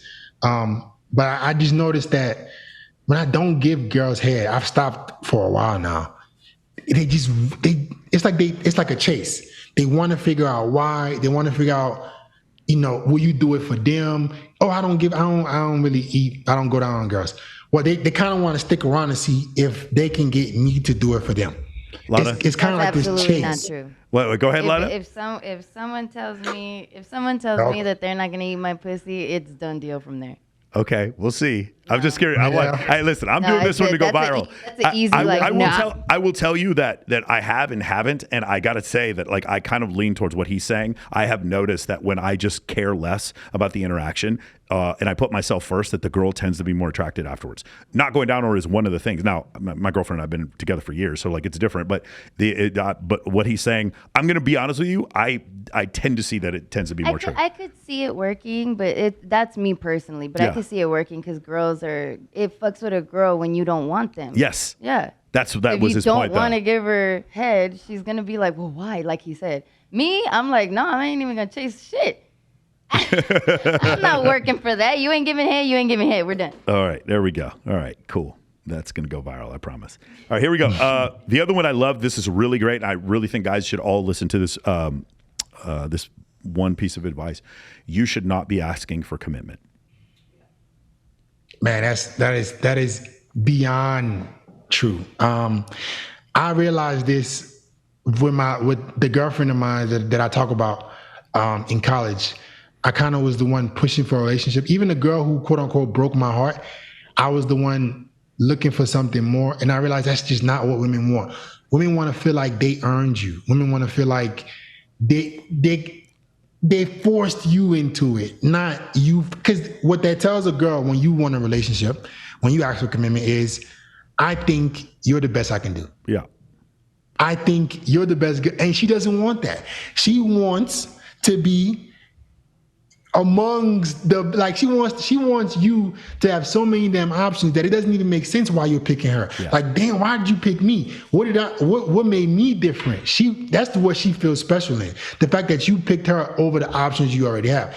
Not that you can't get no other damn girls and then she's the only girl available to you. She wants you to be like, you know what, out of all these girls I got, I want you. And guys rob women of this pleasure by saying, you know what, I want you to be my girlfriend. I want you to do this. It's make her do it. She wants to do it. She wants to ask you out. She wants to be in a relationship with you. And I feel like the more successful a guy becomes, right, you don't gotta wait that long, bro. If you're a successful dude, you take care of yourself, you in good shape, man, you don't gotta ask no damn girl to be your girlfriend. She gonna be asking you in no time. Yeah, women control access to sex, and men control access to the relationship. But yeah, you're right. Like what you said before, it's these women who believe that because they slept with a power forward or a shortstop or a movie star, that that's what they can get every time and get them to commit. I just know so many girls who told me they dated some celebrity I know. And I'm like, you never dated him. Like, I know the dude. Yeah. And I know his wife. Like, his wife knows he fucks around. You're just another hoe, like, on the side. Like, and you think you dated him. And it just screws up. Homath says that he goes, women are stuck on their highest setting. So, like, if they had one interaction with a movie star, they just really think that all these guys are willing to do it. And by the way, have you met the girl who's been engaged 5 times? Have you ever met that girl? She's hot and she's been engaged. Yeah, you've been engaged 5 times, but like the reality was like you weren't engaged 5 times. What happened was the dude was like, "How can I secure a vagina? I'm gonna take commitment as far as I can, up to the point where it's almost marriage, and then you feel like there's a level of investment, and then you won't go and fuck off with some other dude. That's all that's going on, and you don't end up with the commitment. There's no reason a woman should be engaged 5 times. That there's something is broken in that equation. Yeah, and the thing you mentioned about the guy Homath saying women are stuck on the highest setting. Yeah, I think that's also the reason why dating is so difficult today, because there's a global dating market and women have access to sleep with high status dudes. They now equate that as their new sexual market value. Yeah, like you fucking Drake one night does not mean that Drake will ever marry you. You sleeping with, like you said, you having a one night stand with a big time baller and he goes back to his girlfriend does not mean that this is the quality of man that you can consistently attract. Yeah. Like you're still a 6, you're still a 7. Like you just got high status dick one night. Yeah. And that makes dating difficult for men because women don't want to go back. Now she's looking at the dudes who are 7s, the guys who are 6s, the guys in her specific environment, and she doesn't even consider them anymore. Yeah. All because of that one experience. Yeah, because women get this confused too. They're like, I slept with Drake and I consider him a 10, therefore I can get commitment from a 9. This is another mistake they make. They say, well, because I got sex from a 10, therefore I can get commitment from a 9. Not realizing if I'm a guy who's a 9 and I know you fucked Drake, you're actually not a 9 anymore. You're an 8 or a 7. Like you fucking Drake doesn't make you more attractive to me. You're less attractive. Furthermore, I know you didn't make Drake wait. If you try to make me wait, I am going to move on very quickly. There is no, if a woman makes every guy wait, fine. And if a woman makes some guys wait and then the superstars not wait, you're not going to treat me anything other than a superstar, period. Bro, I can't agree with that more. I think that's the one thing that I will argue with women to the end of time. There's no way you can have sexual selection like that and then claim that's not yours. That's not how you do it. Because they will come on here and say, oh, I got to make a guy wait 3 days. I got to make a guy wait 90 days. Oh, but how about the guys that you let fuck in 10 minutes? How about the superstars that you went backstage with and you let them, like, that's not, hell fucking no. You don't get to fuck some dudes quickly and then everybody else gotta wait. No. That's that. And it's not fair to men, because if you're gonna deal with a regular dude, all right, his incentive for giving you stability, giving you a relationship, giving you a family is because you're giving him access that you haven't given to other dudes. If you're giving him less access, he's less incentivized. It's not fair to men to get lesser of the sex and still provide for you. I think that's crazy. Yeah, I think the big one also is the girl who's like, I used to have threesomes back when I was single, but I don't do it now because I have a boyfriend. Bro, you need to turn that shit off. Girl, you need to miss me with that shit right now. Like, that is the craziest shit I've ever heard. I heard so many girls say that. Backwards. They have a backwards mating strategy. I'm going to treat the guy that I like and want a relationship with, I'm going to give him less access to sex. And the guys that I don't see a future with, that just fuck boys, I'm going to give them all access to sex. Well, they don't understand men. That makes you unqualified for a man long term. You're not going to treat guys you don't like, give them more of what you're going to give, more than what you're going to give me, and I'm supposed to give you more. So basically, you gave this motherfucker more of you than I get, and I'm having to do more. Hell no. Yeah, the other one, this is a really extreme example, is, so I have girls come on here and I'll have master's degree, married, children, and then on this side I might have OnlyFans, escort, whatever. And when I hear the girls who do OnlyFans and have a boyfriend and fuck some other dude on camera, and she's like, well, I didn't enjoy it, so it doesn't count. I'm like, you don't think it counts? He enjoyed it. Like, it's so crazy to me when I hear girls say this. Like, you think that because I heard this one girl say, well, I had a threesome and it was bad, so it doesn't count. Like, yes, it does. He enjoyed it. He didn't think it was bad. He had a great fucking time. Yeah, it's like some sex, because I didn't get the specific outcome I want, means no, that's not how it works. And it's not fair to expect men to follow that same logic, right? Yeah. You're not gonna act a certain way, right? Like you said, the OnlyFans girl.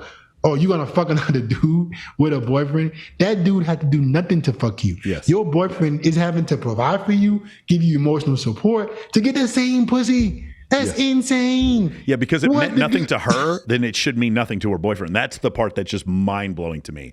And I hear that every time I have a girl on OF who comes on my show, that's the first thing I ask them.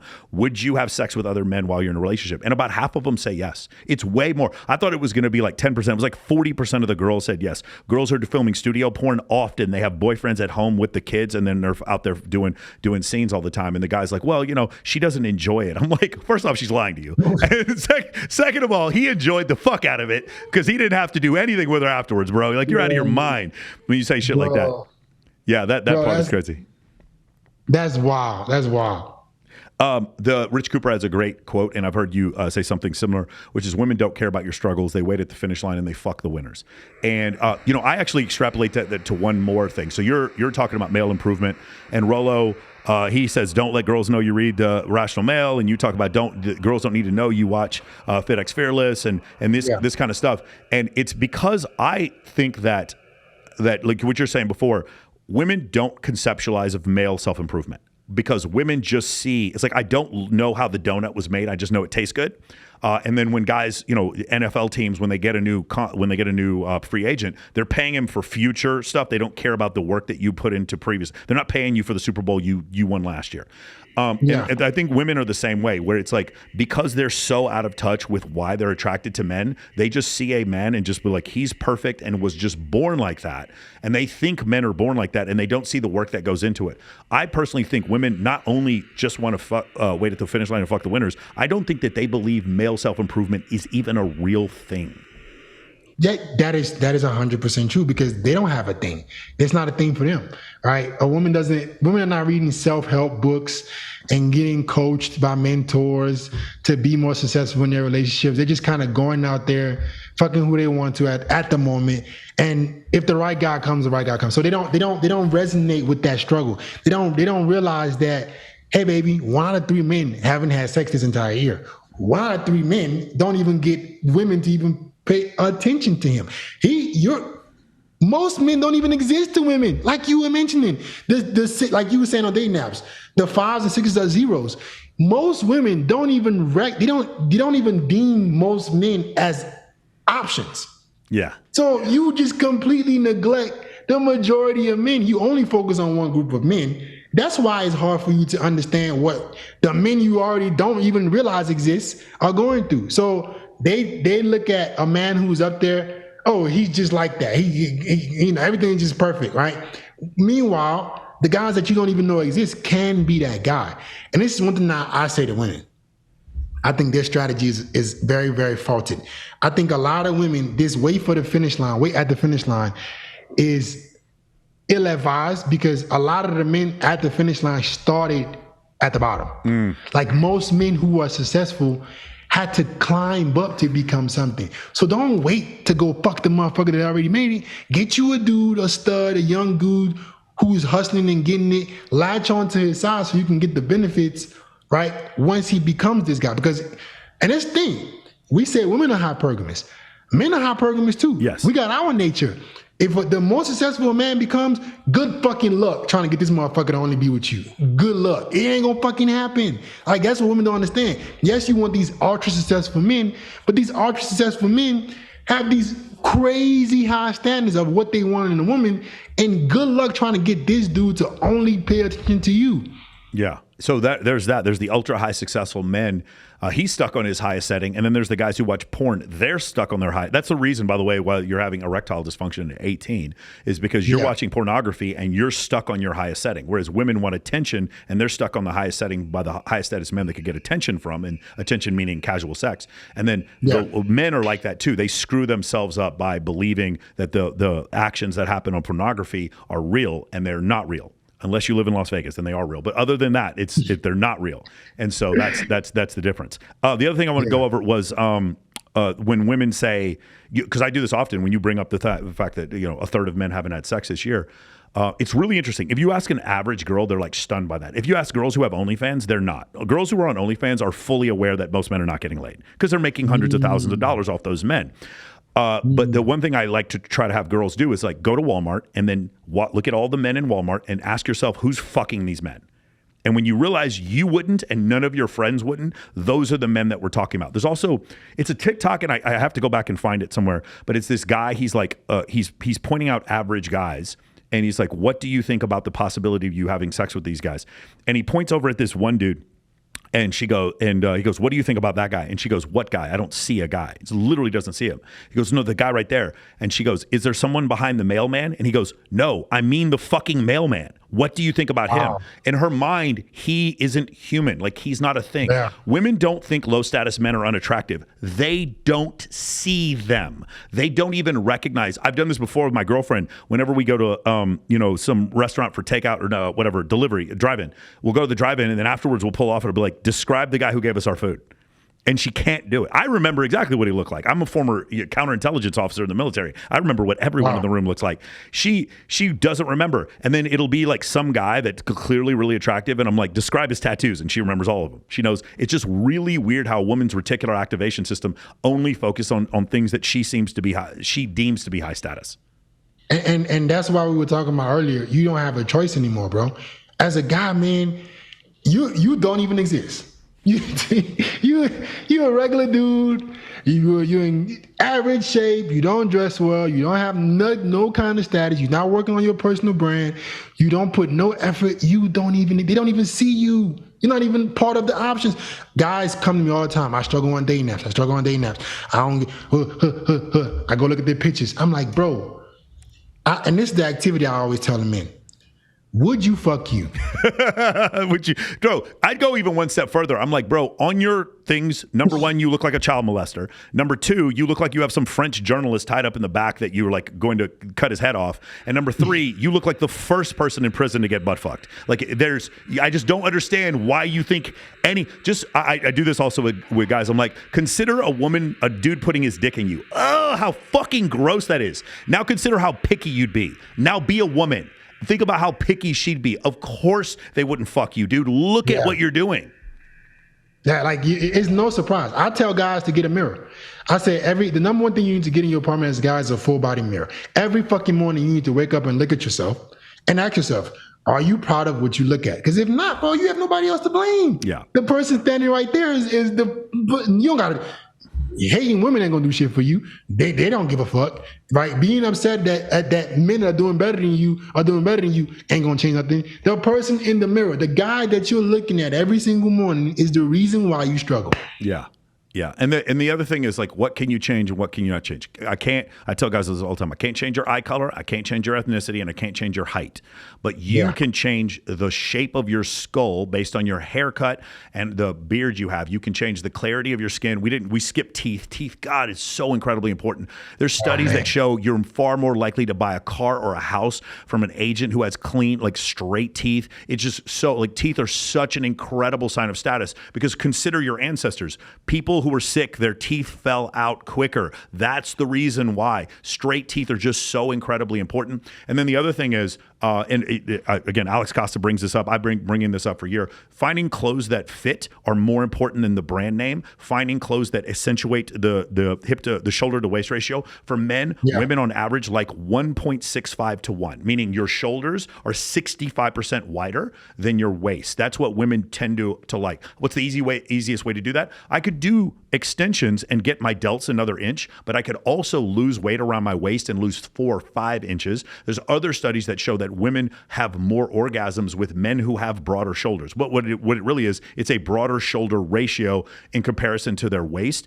These are things you can change. So I can't change your height, can't change your eye color, can't change your skin color. But what I can do is you can get clear skin, change the face, the shape of your face, and change your body fat percentage. And most importantly, change how you present yourself on social media to show competency, relevancy, access to scarce resources, and higher status. Doing those things, and pre-selection.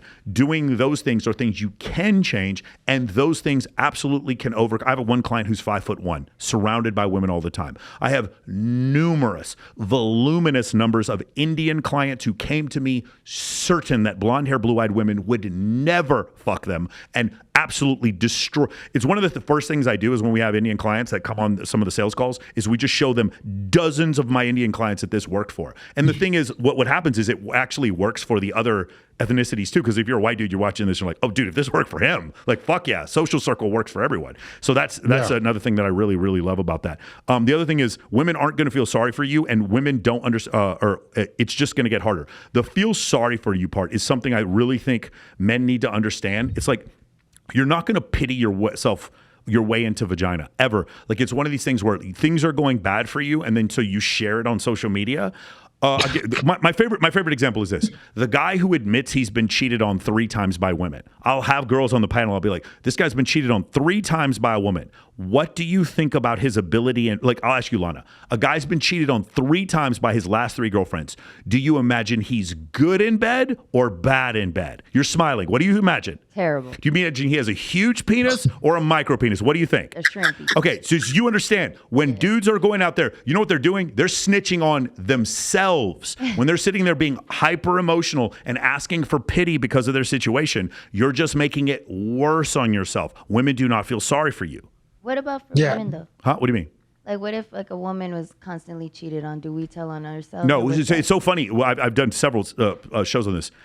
When women get cheated on, they don't lose any status. When men get cheated on, it's I fucked your bitch in some Gucci flip-flops. It's nothing. They have just been dunked on. It is like, there's one reason why we watch best dunk videos on NBA.com is because we're watching dudes get humiliated. That's why we're watching. It's the same thing here. When men, like, dude, I've seen dudes lose their business, lose clients. Fucking girls don't think they're attractive because of the fact that they get cheated on. But women, when they get cheated on, it's just a line to the left of dudes in their DMs like, I'm ready, let's go. You know what I'm saying? And the other thing is, for me as a fucking dude, if I'm like, you've been cheated on, which means you stayed loyal to a motherfucker who was cheating on you, yes, you're even higher status to me if you're a woman. You're even higher status. Nice. Fit, what do you think about that? Man, that's 100% true. I think guys, it's the pity, man. It's the wanting the pity. I tell guys this all the time. Women will prefer you to be unreasonably confident, delusionally confident, than unconfident. You would do better with women being a psychopath with confidence than unconfident. Because at least if you're extremely confident, she's curious. She's wondering why. What is it about this motherfucker that make him so confident, so sure about himself? You the motherfucker that's crying. And this is the thing. Women will encourage it. Yes. They will tell you, share your feelings. Yes. Tell me this. And then pussy be dry in the motherfucker. The same thing you're telling him to do, you are turned off by. That's why guys need to have objective. They need to look, they need to be intelligent enough to understand what will work and won't work with women. Yes, bro, she wants you to share your feelings with her. Yes, bro, she wants you to be emotional. But that same thing will turn her off because she's hardwired to like strength. She wants a man that has it figured out. She wants to be the waves and you the rock. She wants you to be the certainty in her life, not you be the fucking bitch and you crying and complaining. You just turn a girl up. You scare the girl. Knowing anything about women and how much they like strength, how much they like leadership, ambition in a man. Why in the fucking world would you think being emotional and a crybaby is going to get you some ass? Yeah. It never fucking will. It's so funny. It's one of these things where you do what they ask you and then they punish you for it. It goes back to what Rollo talks about dread. This concept of, I'll give you a great example. I love my girlfriend. She's great. We've been together for a year. But when we met, I was hosting a bikini competition. There were 75 girls there. And then I bring up the concept of pre-selection and she goes, yeah, I hate it when a guy's around a lot of girls. And then all the dudes are looking at her like, your boyfriend met you while he was hosting a bikini competition with 75 women. And not only that, it was 3 girls at the competition who introduced me to her. And she's like, yeah, it's not something I really like. And it took her like maybe 6 months or a year for her to be like, okay, that thing makes me stressed out but you're right, I am attracted to it. And it's like, sometimes you'll see, generally, my girlfriend's 21. So generally you'll see this, like a woman later on in life will come to these realizations of like the fact that she is attracted to toxic traits. A lot of times younger girls don't see it, but it's just one of these crazy things where if I had listened to her and I didn't do things that made me attractive to other women, I wouldn't be attractive to her. And it's hard for her to grasp that because there's two competing things going on her attraction towards me and her comfort in the relationship. If there's a ton of comfort in the relationship and I don't do things to make her attracted to me, then I do everything she says and then she punishes for me and then punishes me for it. And that's where we get the 80% of divorces initiated by women and a 56% divorce rate. If I do things that are all attraction and I don't do any comfort, a lot of times girls will be like, I can't deal with this anymore. You're just fucking too many women. This is too like, and they'll leave, but they're less likely to leave. If you can find some kind of balance here, that works out great. I do wonderful things for my girlfriend because she I come home, my apartment's fucking clean. She makes me food and occasionally brings women home. Like whatever you want, honey, I'll do it. You mentioned this before. You don't take girls to nice dinners on the first date. I will take my girlfriend any fucking where she wants. No, but that's just the first date. I got a main chick too. That's take exactly right. If it's a girl that I fuck with, I don't believe in being cheap. I think that's one thing a lot of guys confuse with the red pill. I don't think that the last thing you want to do is be boring. So if you have a girl that you've decided that you actually like, hell fucking no, you can't take her to the damn Starbucks. You gotta spoil a chick. And I believe that wholeheartedly. Yeah. Once she has proven that she's into me, I don't mind giving the girl the world. Because I know that's a status symbol for her. No girl wants to be with a fucking dude that sits on the couch and doesn't do shit. She wants to be with the fun guy, the guy that's gonna give her experiences because he makes her look better to other women. And that's what guys don't get about girls. Women have more competition with each other. They wanna look better amongst other women more so than anything else. So you have to be the person that makes her get that status. She brags on the fact that she's fucking with a dude that can take her all over the world, that can give her these nice experiences. So yeah, man, I take your girl to the nicest dinner. Yeah. Maybe not the first time you meet a girl, but if it's your girl, fuck yeah. Yeah, and the other thing I love is that I'm the first guy who's ever going to take Kylie to Paris. I'm the first guy ever going to take her to Rome. It's not one thing we don't like, ladies, is when you've gone to Ibiza, we land on the plane and you tell us, I fucking hate this club because the bouncer here was mean to me, but let's go here because the manager sort of like, all the restaurants in Ibiza, every fucking place to go. In like Saint-Tropez, I'm like, that is not attractive to us. We can hire a tour guide for that. We don't need to know that our girlfriend can get into every single nightclub in Miami. Yeah, and the thing is, it goes back to men feeling incentive to provide. Yeah. A man does not feel any incentive if he feels like the experiences that he would like to share with you, you've already experienced that with other men. And especially if you've experienced that with other men and you didn't get loyalty from other men. You didn't get that man to take you seriously. So, okay, you've experienced all these things that I would like to share with you, but you got no dude to take you seriously? I'm out. Like you said, bro, men, we hate these social bitches. Like you've been everywhere, done everything. Hey, hell no. The men do not like that shit because it just tells us guy. Yeah. Whenever a girl says, I've been here, all we think about is guy. Like the places you name, we think guy. When we see the picture on the yacht, we can just see the fat dude who like chartered the yacht. We can see his fatness and his sweatiness. We can just see it in our mind. And then when you see the guy, he looks exactly like what you thought he did. Like, really? You bought those tickets to Dubai on your own. That's incredible that you did that. I don't know if that's true. I think that might not be true. That's a really great one. And the other one is working for your attention. This is another great thing. I think pickup artists got this wrong. A lot of pickup artists and a lot of the Mode Zero guys also felt this way too, which was the concept of women sleep with you because of your intent. And I just don't agree with that. I think women sleep with you because of your status. One of the things that you can do is when men give their intent and their attraction to women because she has boobs and a butt, then that means their intent is, like we said with women's attention, a man's intent is worthless. It's worthless because you gave it away for nothing but physical attractiveness. I love what you said before. You don't compliment her on her physical attractiveness. You would compliment her on something that she would do, and then she would earn your intent and then earn your attraction. Again, if you guys are heavy into pickup, you need to listen to this. It's very important. Just because you go up and show a girl that you want to put your cock in her, that doesn't make her want to sleep with you. And if she does, you're fucking a girl with a 600 body count. That's what you're getting. And if you pick a girl up and spin her in the club and she fucks you, she was going to fuck you anyway, and she was going to fuck someone else if you weren't there. And that's the thing. I'm glad you just said that. It doesn't make you any special, bro. Right? The thing is that men don't understand, guys don't understand about girls is women, for the most part, like the escalation and the seduction. Yes. So when you take that away from them, when you don't make them chase, because it's mysterious, right? Does he really like me? Is he really into me? Why doesn't he like me? Like it's you don't give them the chase. If you go up to a fucking girl and tell you just want to fuck, well, no fucking shit. She knew you wanted to fuck. Women, I don't think there's anyone on the planet that a guy goes up to that the woman doesn't know he wants to sleep with her. Yeah. Women already fucking know. They already know you want to stick your dick in them. Don't rob them of the pleasure of at least jumping through some hoops to validate that, to verify that you actually want to sleep with them. So yes, I can introduce myself to a girl. I can ask her out, but hey, I got to figure out if I want to fuck you. And that's what will make girls want to fuck me even more. Not telling the fucking girl, hey, I want to sleep with you. She already kind of knows, but now you're telling her, and it's nothing, bro. This is nothing that guys don't understand when they make this mistake. When you be that direct, right, instead of making the women earn it, you're telling the woman that you need to make this clear because you don't know other ways to get her. Yeah. So if you are so well versed with your skills with women, I don't have to tell a girl that we must fuck. Yeah. I know I have enough confidence in myself that if she just makes herself available in my presence, I can get it done. Yeah. I don't need to make it blatantly clear. We must have sex. Yeah. You telling the girl you don't have no game.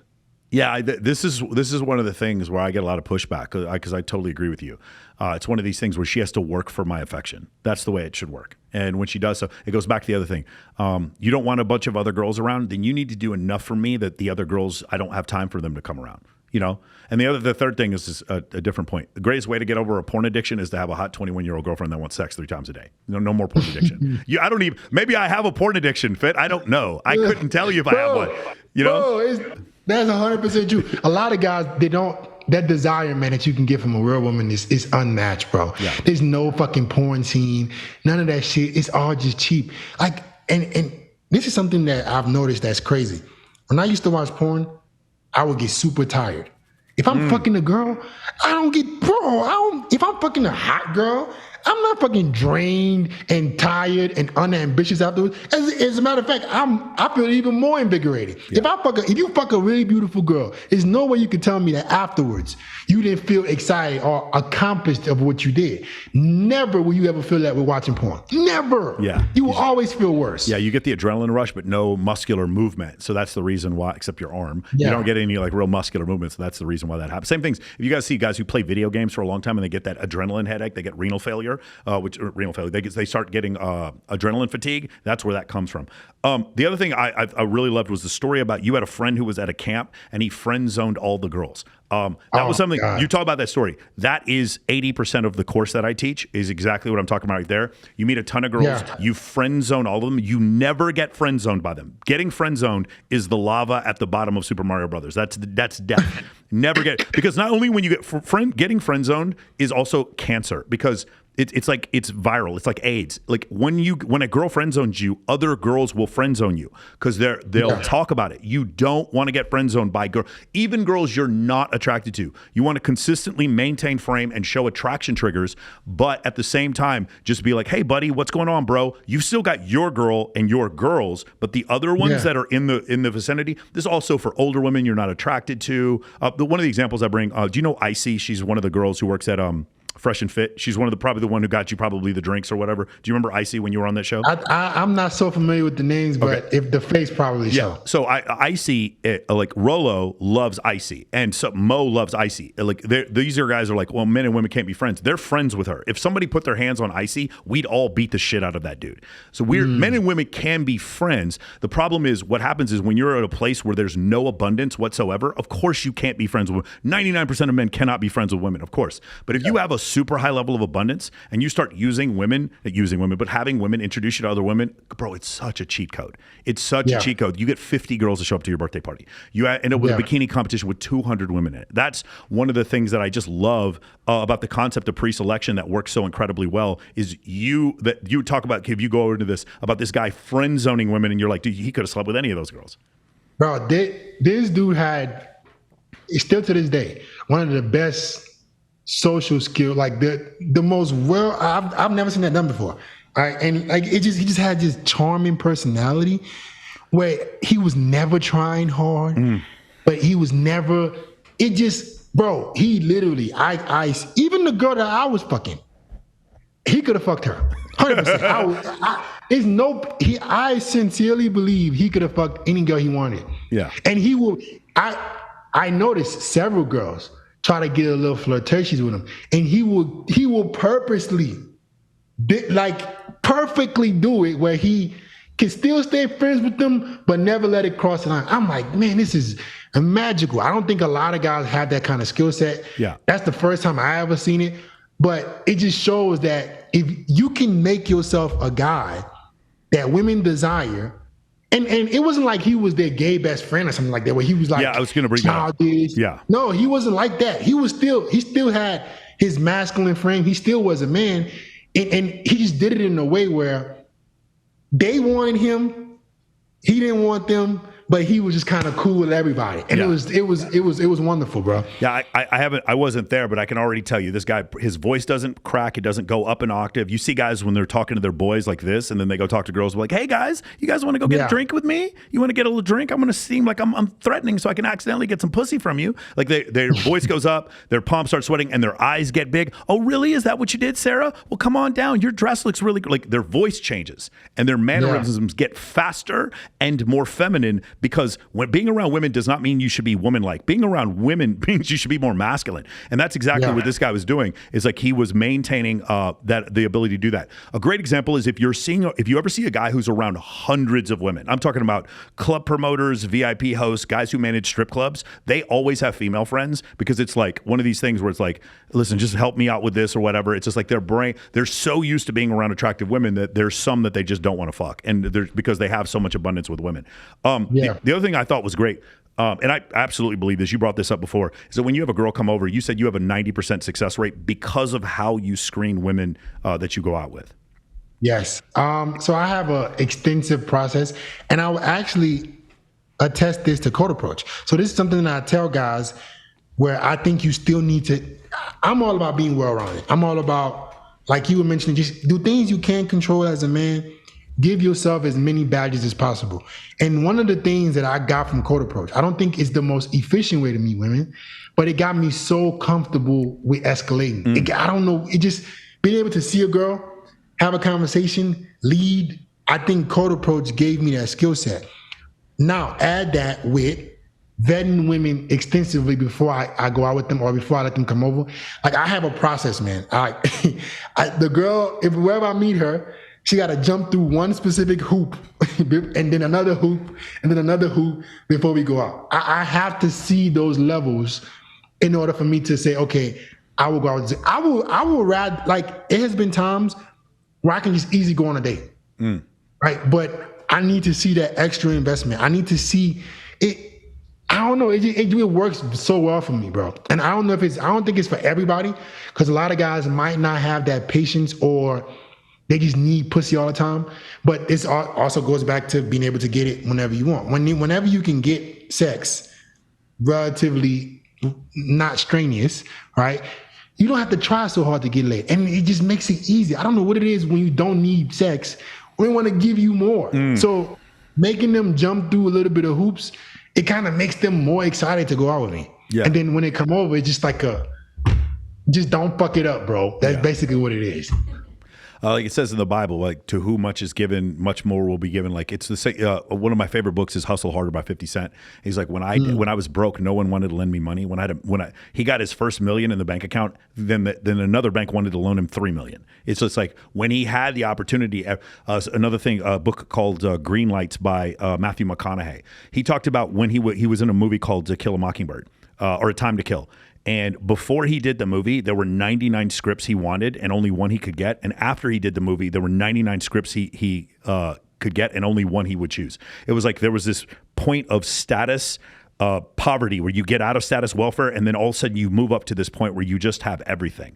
And that's the same situation here. I tell this whenever I go eat with some of my other friends that are coaches. So it's going to be like Wes Watson, Bradley, Ty Lopez, Dan Fleischman, guys like that. Whenever I go out with Brandon Carter or Greg O'Gallagher, or people like that, whenever I do that, they're all like racing to take the bill from everyone else. Everyone's trying to pay the bill, and they're all sharing ideas where you'd think that these guys are competing with each other. They're sharing ideas. They're sharing content. Like, I have a content team. They're sharing content teams. They're sharing sales funnels ideas that normally would be competition. But because these guys have so much abundance, when you're at these top level dinners, everyone is helping each other make millions of dollars. They're never biting over each other's girls. They would never consider snitching on each other.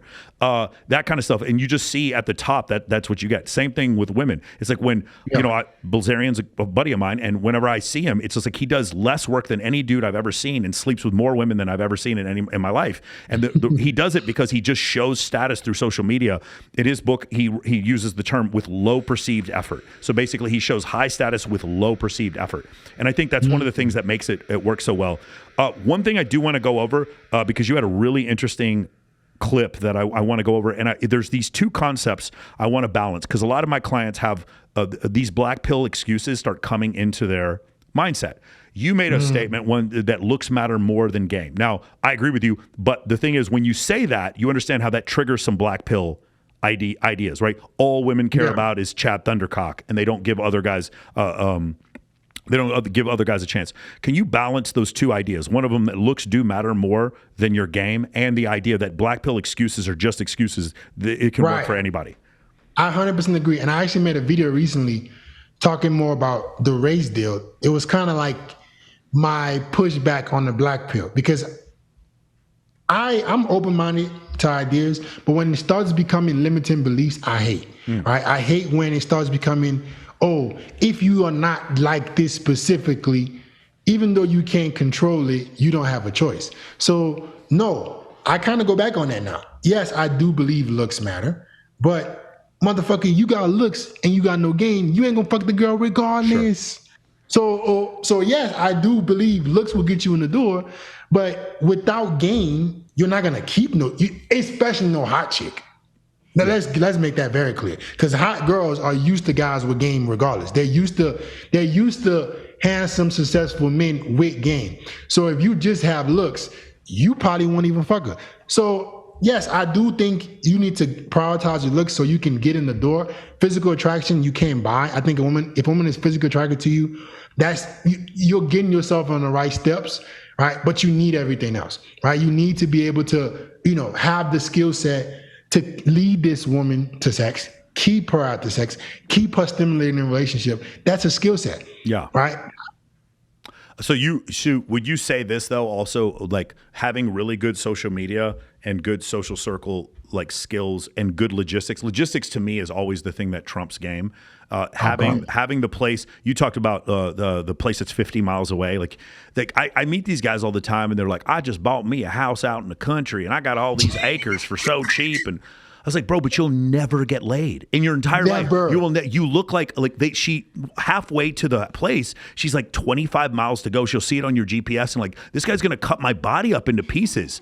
Like I would rather, whenever guys ask me, would you rather get the 3-bedroom house 25 minutes away or share an apartment with 3 other dudes, but you live on top of the nightclub? I'm always going to pick where the shit, I want to be in Da Nang. I want to be at the fucking Battle of the Bulge. I want to be in the middle of the shit always. I want to leave my apartment 4 minutes later, be surrounded where the shit is going down. So logistics is one thing, social circle is another thing. I think those things do trump game.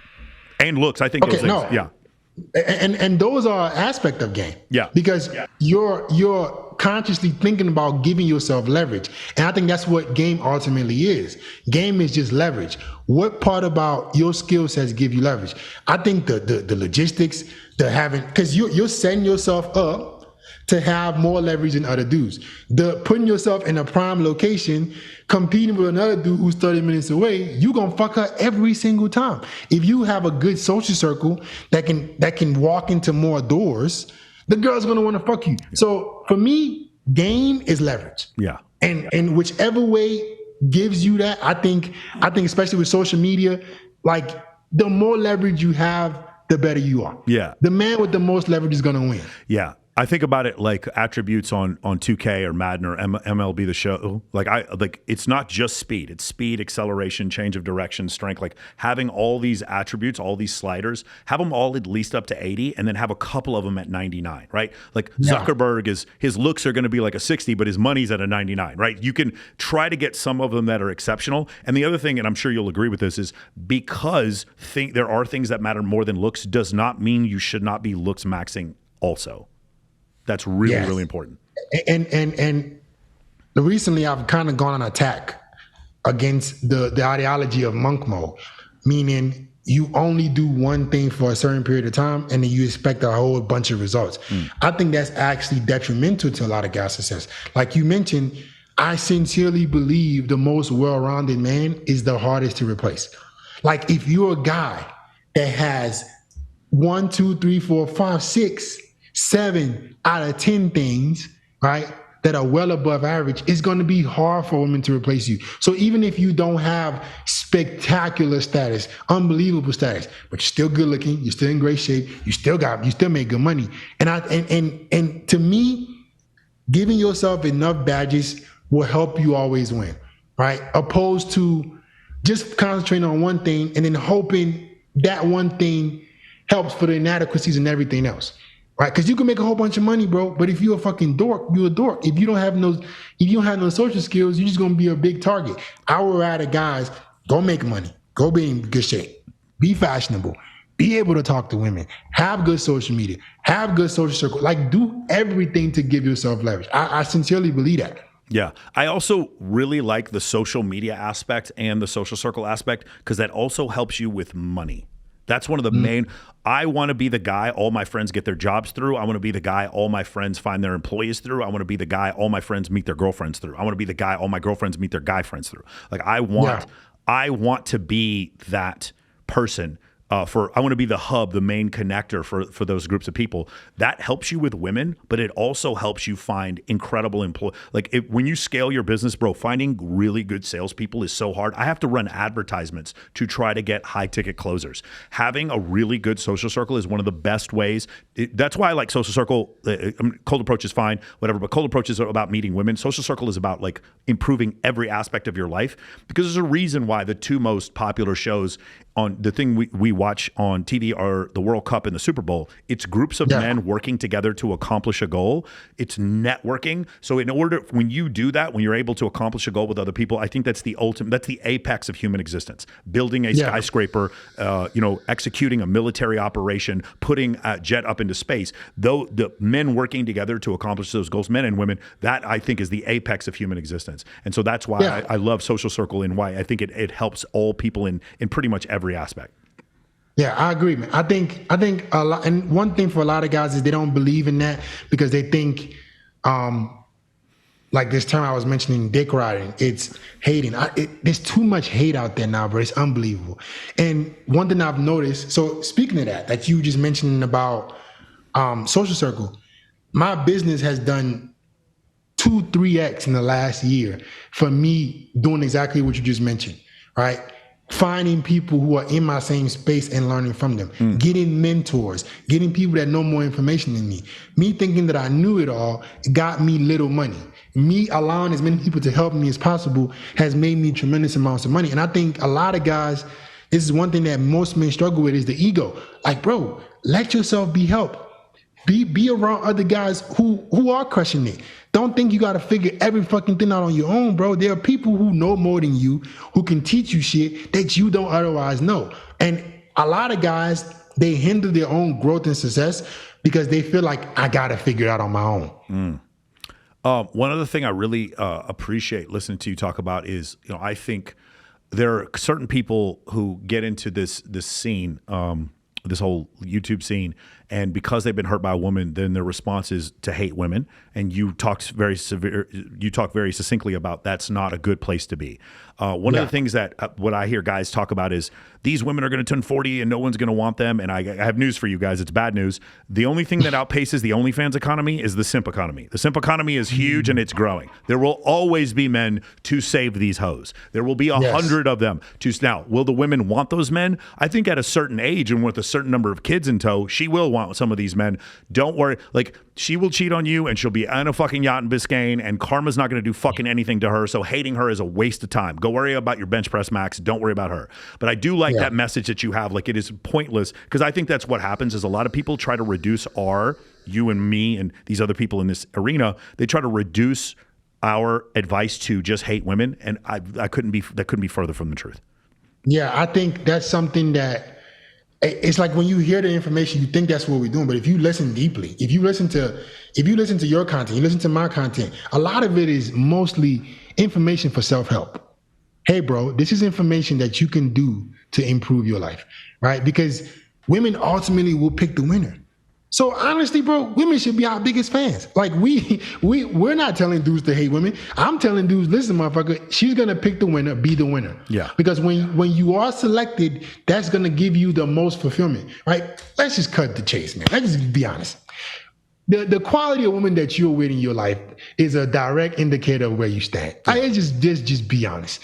If you're not having successful women, if you're not able to keep the kind of women that you want, it's not so much about women, it's about you, right? And the women are not to blame for that. Yes, there are things that women do that is not right. Same thing with men. Men do fucked up shit too. But being angry at women solves nothing because they just gonna be scared of you. Oh, he hates women. Yeah. I don't want to fuck him. I'm good. And I give guys this example. Think about the women that we don't like so much. The women who claim they don't need a man. The women who claim they hate men. Are you attracted to those women? No. That's the same thing you do when you get angry and upset at women. Women look at you, especially true feminine women. Oh, I don't want to be he hates women. He's angry at women. I don't want to be a part of that. Hating women will never solve anything. Yeah. Can we go over, last thing real quick, can we go over your coaching program? So was the YouTube first and then the coaching, or how did it work? And what exactly YouTube has always been first. Okay. Yeah, YouTube has always been first. I branched out into coaching guys from YouTube. My mentorship, bro, is not for everybody. Like I'm sorry. I'm selected with the guys that I want to be a part of my program because I believe there's a certain standard that needs to be maintained. Like I want to help guys who are willing to be winners, guys who are willing to drop their ego, guys who feel like they can accomplish it all. Because like we've talked about today, a lot of guys feel sorry for themselves. They don't really want help. they want to be baby. Like, I'm ready for the guys to like, hey, I'm fucking up. Help me change my life. Help me become better. And those are the kind of guys I want to help. Those are the guys I give my absolute all to. So that's all my mentorship is about, right? Helping men who want to be helped reach the levels that they want to reach. Just curious, like, do you have, we have a lot of entrepreneurs that watch this show. Have you learned things about, say, sales funnels, KPI, metrics? Bro. Like who have been some of the people that have taught you, and what are some of the lessons you've learned? Bro, Brandon is somebody that we actively, like, is a mentor. Yeah. Like, me and my business partner, we pay him to coach us monthly. Like, I've paid, man, this year alone, man, I've paid so many coaches. Right? I've gone through learning a sales system with a 7th level in Jeremy Minor. Like, I've tried to get as much help as possible. And I think that's the secret, man. Dropping the ego, allowing myself to get help, not thinking I know it all, has tremendously improved my business, because there's always something you don't know. Like, and it's okay. I'm okay with learning and not thinking I have it figured out. Sure. And I think whichever help is out there, I tell guys this all the time, go get a mentor. It doesn't have to be me. Somebody needs to be in your fucking life that's helping you with shit that you don't know. Yeah. Because if you think you got to figure it out on your own, you crazy. Yeah, I've become obsessed with the concept of creating systems. It's something I've learned from my business partner, Grant. We just try to create systems, and we learn from other people that do those things really well. A great example, I'm sure you know who Wes Watson is. He does $3 million a month with no sales team, all through text messaging. That is crazy. I have a sales team right now. My sales team I have 12 closers, and trying to figure out which closers we're supposed to hire. There's such a process into it. So it's like the first thing I ask guys, what's your low ticket offer, what's your high ticket, et cetera, et cetera. And I learned so much from these guys. There's so much information out there. And then it's like, I know it's a completely different topic, but it's like one of these things that makes you realize that a college education has become more and more useless, because these things that actually make money come from these men who are like offering a course for, say, $5,000 or $2,500 or even $500, and I'm supposed to pay $85,000 a year for an education at Harvard for entrepreneurial studies. It's madness at like the amount of skill and talent that you can get from some of these coaches that you can't get from a college education. And you know what's crazy, man? Guys think learning from coaches is a scam. Yeah.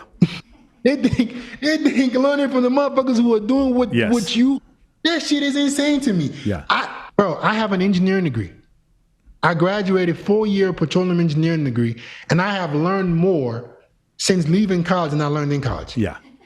And it's, bro, college didn't fucking improve my life. Other men who are living the life that I want to live have taught me way more. And I wish men got out that mindset. Bro, there are people with information. They ain't gonna give you that shit for free. Yeah. Listen, I want to pay top dollar. Listen, whatever information out there can give me the best results, I will pay whatever it takes. Because I now understand what it takes. Yeah. Right? I understand. Bro, like you mentioned, $5,000 for you gonna pay $100K for a 4-year degree that guarantees you nothing. Yeah. That's insane. You get shit, you don't get nothing from college. Yeah. It's madness. And I want to point out something else. He and I, like my business, we're coming up on a 10-figure year, 8-figure year, 10 million. And one of the things you'll hear me say, you'll hear Ty Lopez spends $200,000 a year on coaching and consulting. My company, we spend well over $200,000 a year on coaching and consulting from other coaches. You spend money on coaches. If it was a scam and we're the coaches, wouldn't we not be buying coaching? Think about that for a second. It's insane, bro. I don't know. But I think it's just the poor mindset, wanting to validate why they're poor. Because bro, I don't understand how you can not have money, but people who have money who are willing to teach you. I think we charge too little. I think the shit that, for the information that is out there and that can drastically improve your life, bro, I think it's very fair. Why shouldn't coaches charge the same as colleges? You're going to get more out of it than you would get from college. Yeah, it's crazy. My buddy Dan Fleischman has a $100,000 mastermind group. It's $100,000 a year to be in it, and nobody complains or wants refunds because they get so much information out of it. It's absolute madness. And my clients who invest the most in my program, they do the most because they're the most invested. I coached for 14 years for free. RSD would have me on their stage. I would speak at all these self-help conferences, but I was working in finance. I made zero money from this for 14 years. And the effect that I could have on people was noticeable. When people started actually investing in themselves to do the coaching, it was 10x. These guys, it became a matter of life and death. I spent money on this. I'm going to do the things that Michael says. I'm going to fix my Instagram, build my list, figure out events to bring people to, and find 6 girls to take to these events. The first 4 steps, they all did it life or death, and that I think that was a huge change. Yeah, and same thing with business. Same thing with business. Me implementing, me paying more. Like, funny enough, my business partner, like when he was first introduced to me, I kind of had the mindset, I'll figure it out. Shit, 3 fucking years later, we crushing it, bro. Yeah, we're crushing, and we just getting started. And I'm like, bro, let's get more help. Yeah. How many people? Yeah, if you don't understand what we're talking about, just go talk to an accountant about filing your taxes as a corporation, and then realize that you could, if you wanted to, learn all this shit. But like when I pay my accountant, and I pay my accountant a lot. Afterwards, I'm like, once my taxes are done, I'm like, thank you. Like, all I can think of is I want to send her flowers. Like, I cannot believe how much easier. Great book I would recommend for anybody who's interested in this concept is Buy Back Your Time by Dan Martell. I'm going to have him on my show here in a couple months. It's a really great book. Basically, you want to hire people that give you back your time, not hire people to scale your business. If you hire people to give you back your time and only do things that give you energy and don't do the things that take energy away from you, that's when you become an elite performer in business. And like you said before, you're looking for more people to hire. Motherfuckers don't want to work, especially after the pandemic. Like, and it is so great when I find people who want to work, and I love paying them. I love the fact that I pay my so much commission to my sales guys. I've had worked for other coaches, and these guys are greedy, and when they get commissions, they'll steal their commissions. My last business partner stole $50,000 from me. In this situation now, I cannot wait to pay the people who work for me, which is the reason I've had 800 guys apply to be salesmen for Men of Action in the last year. So that's one of the things. That's like I tell my reps, I should be paying you more money. Yeah. I want to give you. Why am I not giving you more money? Yeah. Because I understand that's the cheat code, man. Yeah. Drop the hate and jealousy and thinking that you can figure it out on your own, right? And understand that the more people you have helping you, especially the right team, there's no heights you can't reach. Yeah. Right? I wish more guys understood, but hey, they can leave the money for us, man. We're going to figure it out. It's an abundance mindset. All right, man, hopefully we can talk again soon. I know you do live streams. If you ever want to join me on a live stream or come on one of yours, I'd love to do it. I love the fact you said you do 2 live streams. I do one every other week just because I do so many like group coaching calls, but I'm doing one right after this with Alex Costa. But I'd love to do that. If you ever come out to Vegas, you and your business partner ever come out to Vegas, for sure. I take care of Fresh and Fit when they come out here. Just let me know if you want to come out here. If you ever want to meet Rollo, I listened to some of the stuff you said. And I know you were a fan of Roos. Was it Roosh? Yeah, you're a fan of Roosh. Roosh and obviously Rollo used to be very close. If you ever want to meet Rollo, he and I do a show together every Thursday at 8. If you ever want to come on, it'd be you, me, and 10 girls. That's the way we do it. It's called Access Vegas. Me and Rollo did my first live stream. Oh, okay. Perfect. I didn't realize that. Like awesome. A long time ago. That was the first person I did a live stream with. Yeah, he's great. He's great, man. Yeah, he's awesome, man. All right, awesome, man. If there's anything else you need, awesome. And where can people find you? All platforms, TikTok, Instagram, YouTube, at FitXFearless. FitXFearless. Right? All one name, FitXFearless. Awesome. Well, thank you guys for joining us. Man, Fit, thank you so much for coming on here and doing 2 hours with me. That was really, really awesome. For those of you who are wondering, well, one more time, the world's largest toy drive is going to be December 17th at the Dragon's Lair Gym here in Las Vegas, and that is where Flex Lewis, the bodybuilder, 7-time world champion, he owns that gym. Flex Lewis is coming on my show next Wednesday, so you guys will get to see him, and we'll go over that a little bit more. Make sure you guys follow FitXFearless as soon as you can. Follow him on all the different platforms. He's got great content, and the other thing is great. It's well produced and it's short, so you get the message out there really quickly. The top 3 ways to do this or to tell this. Really, really great stuff, and I will see all the rest of you guys next week.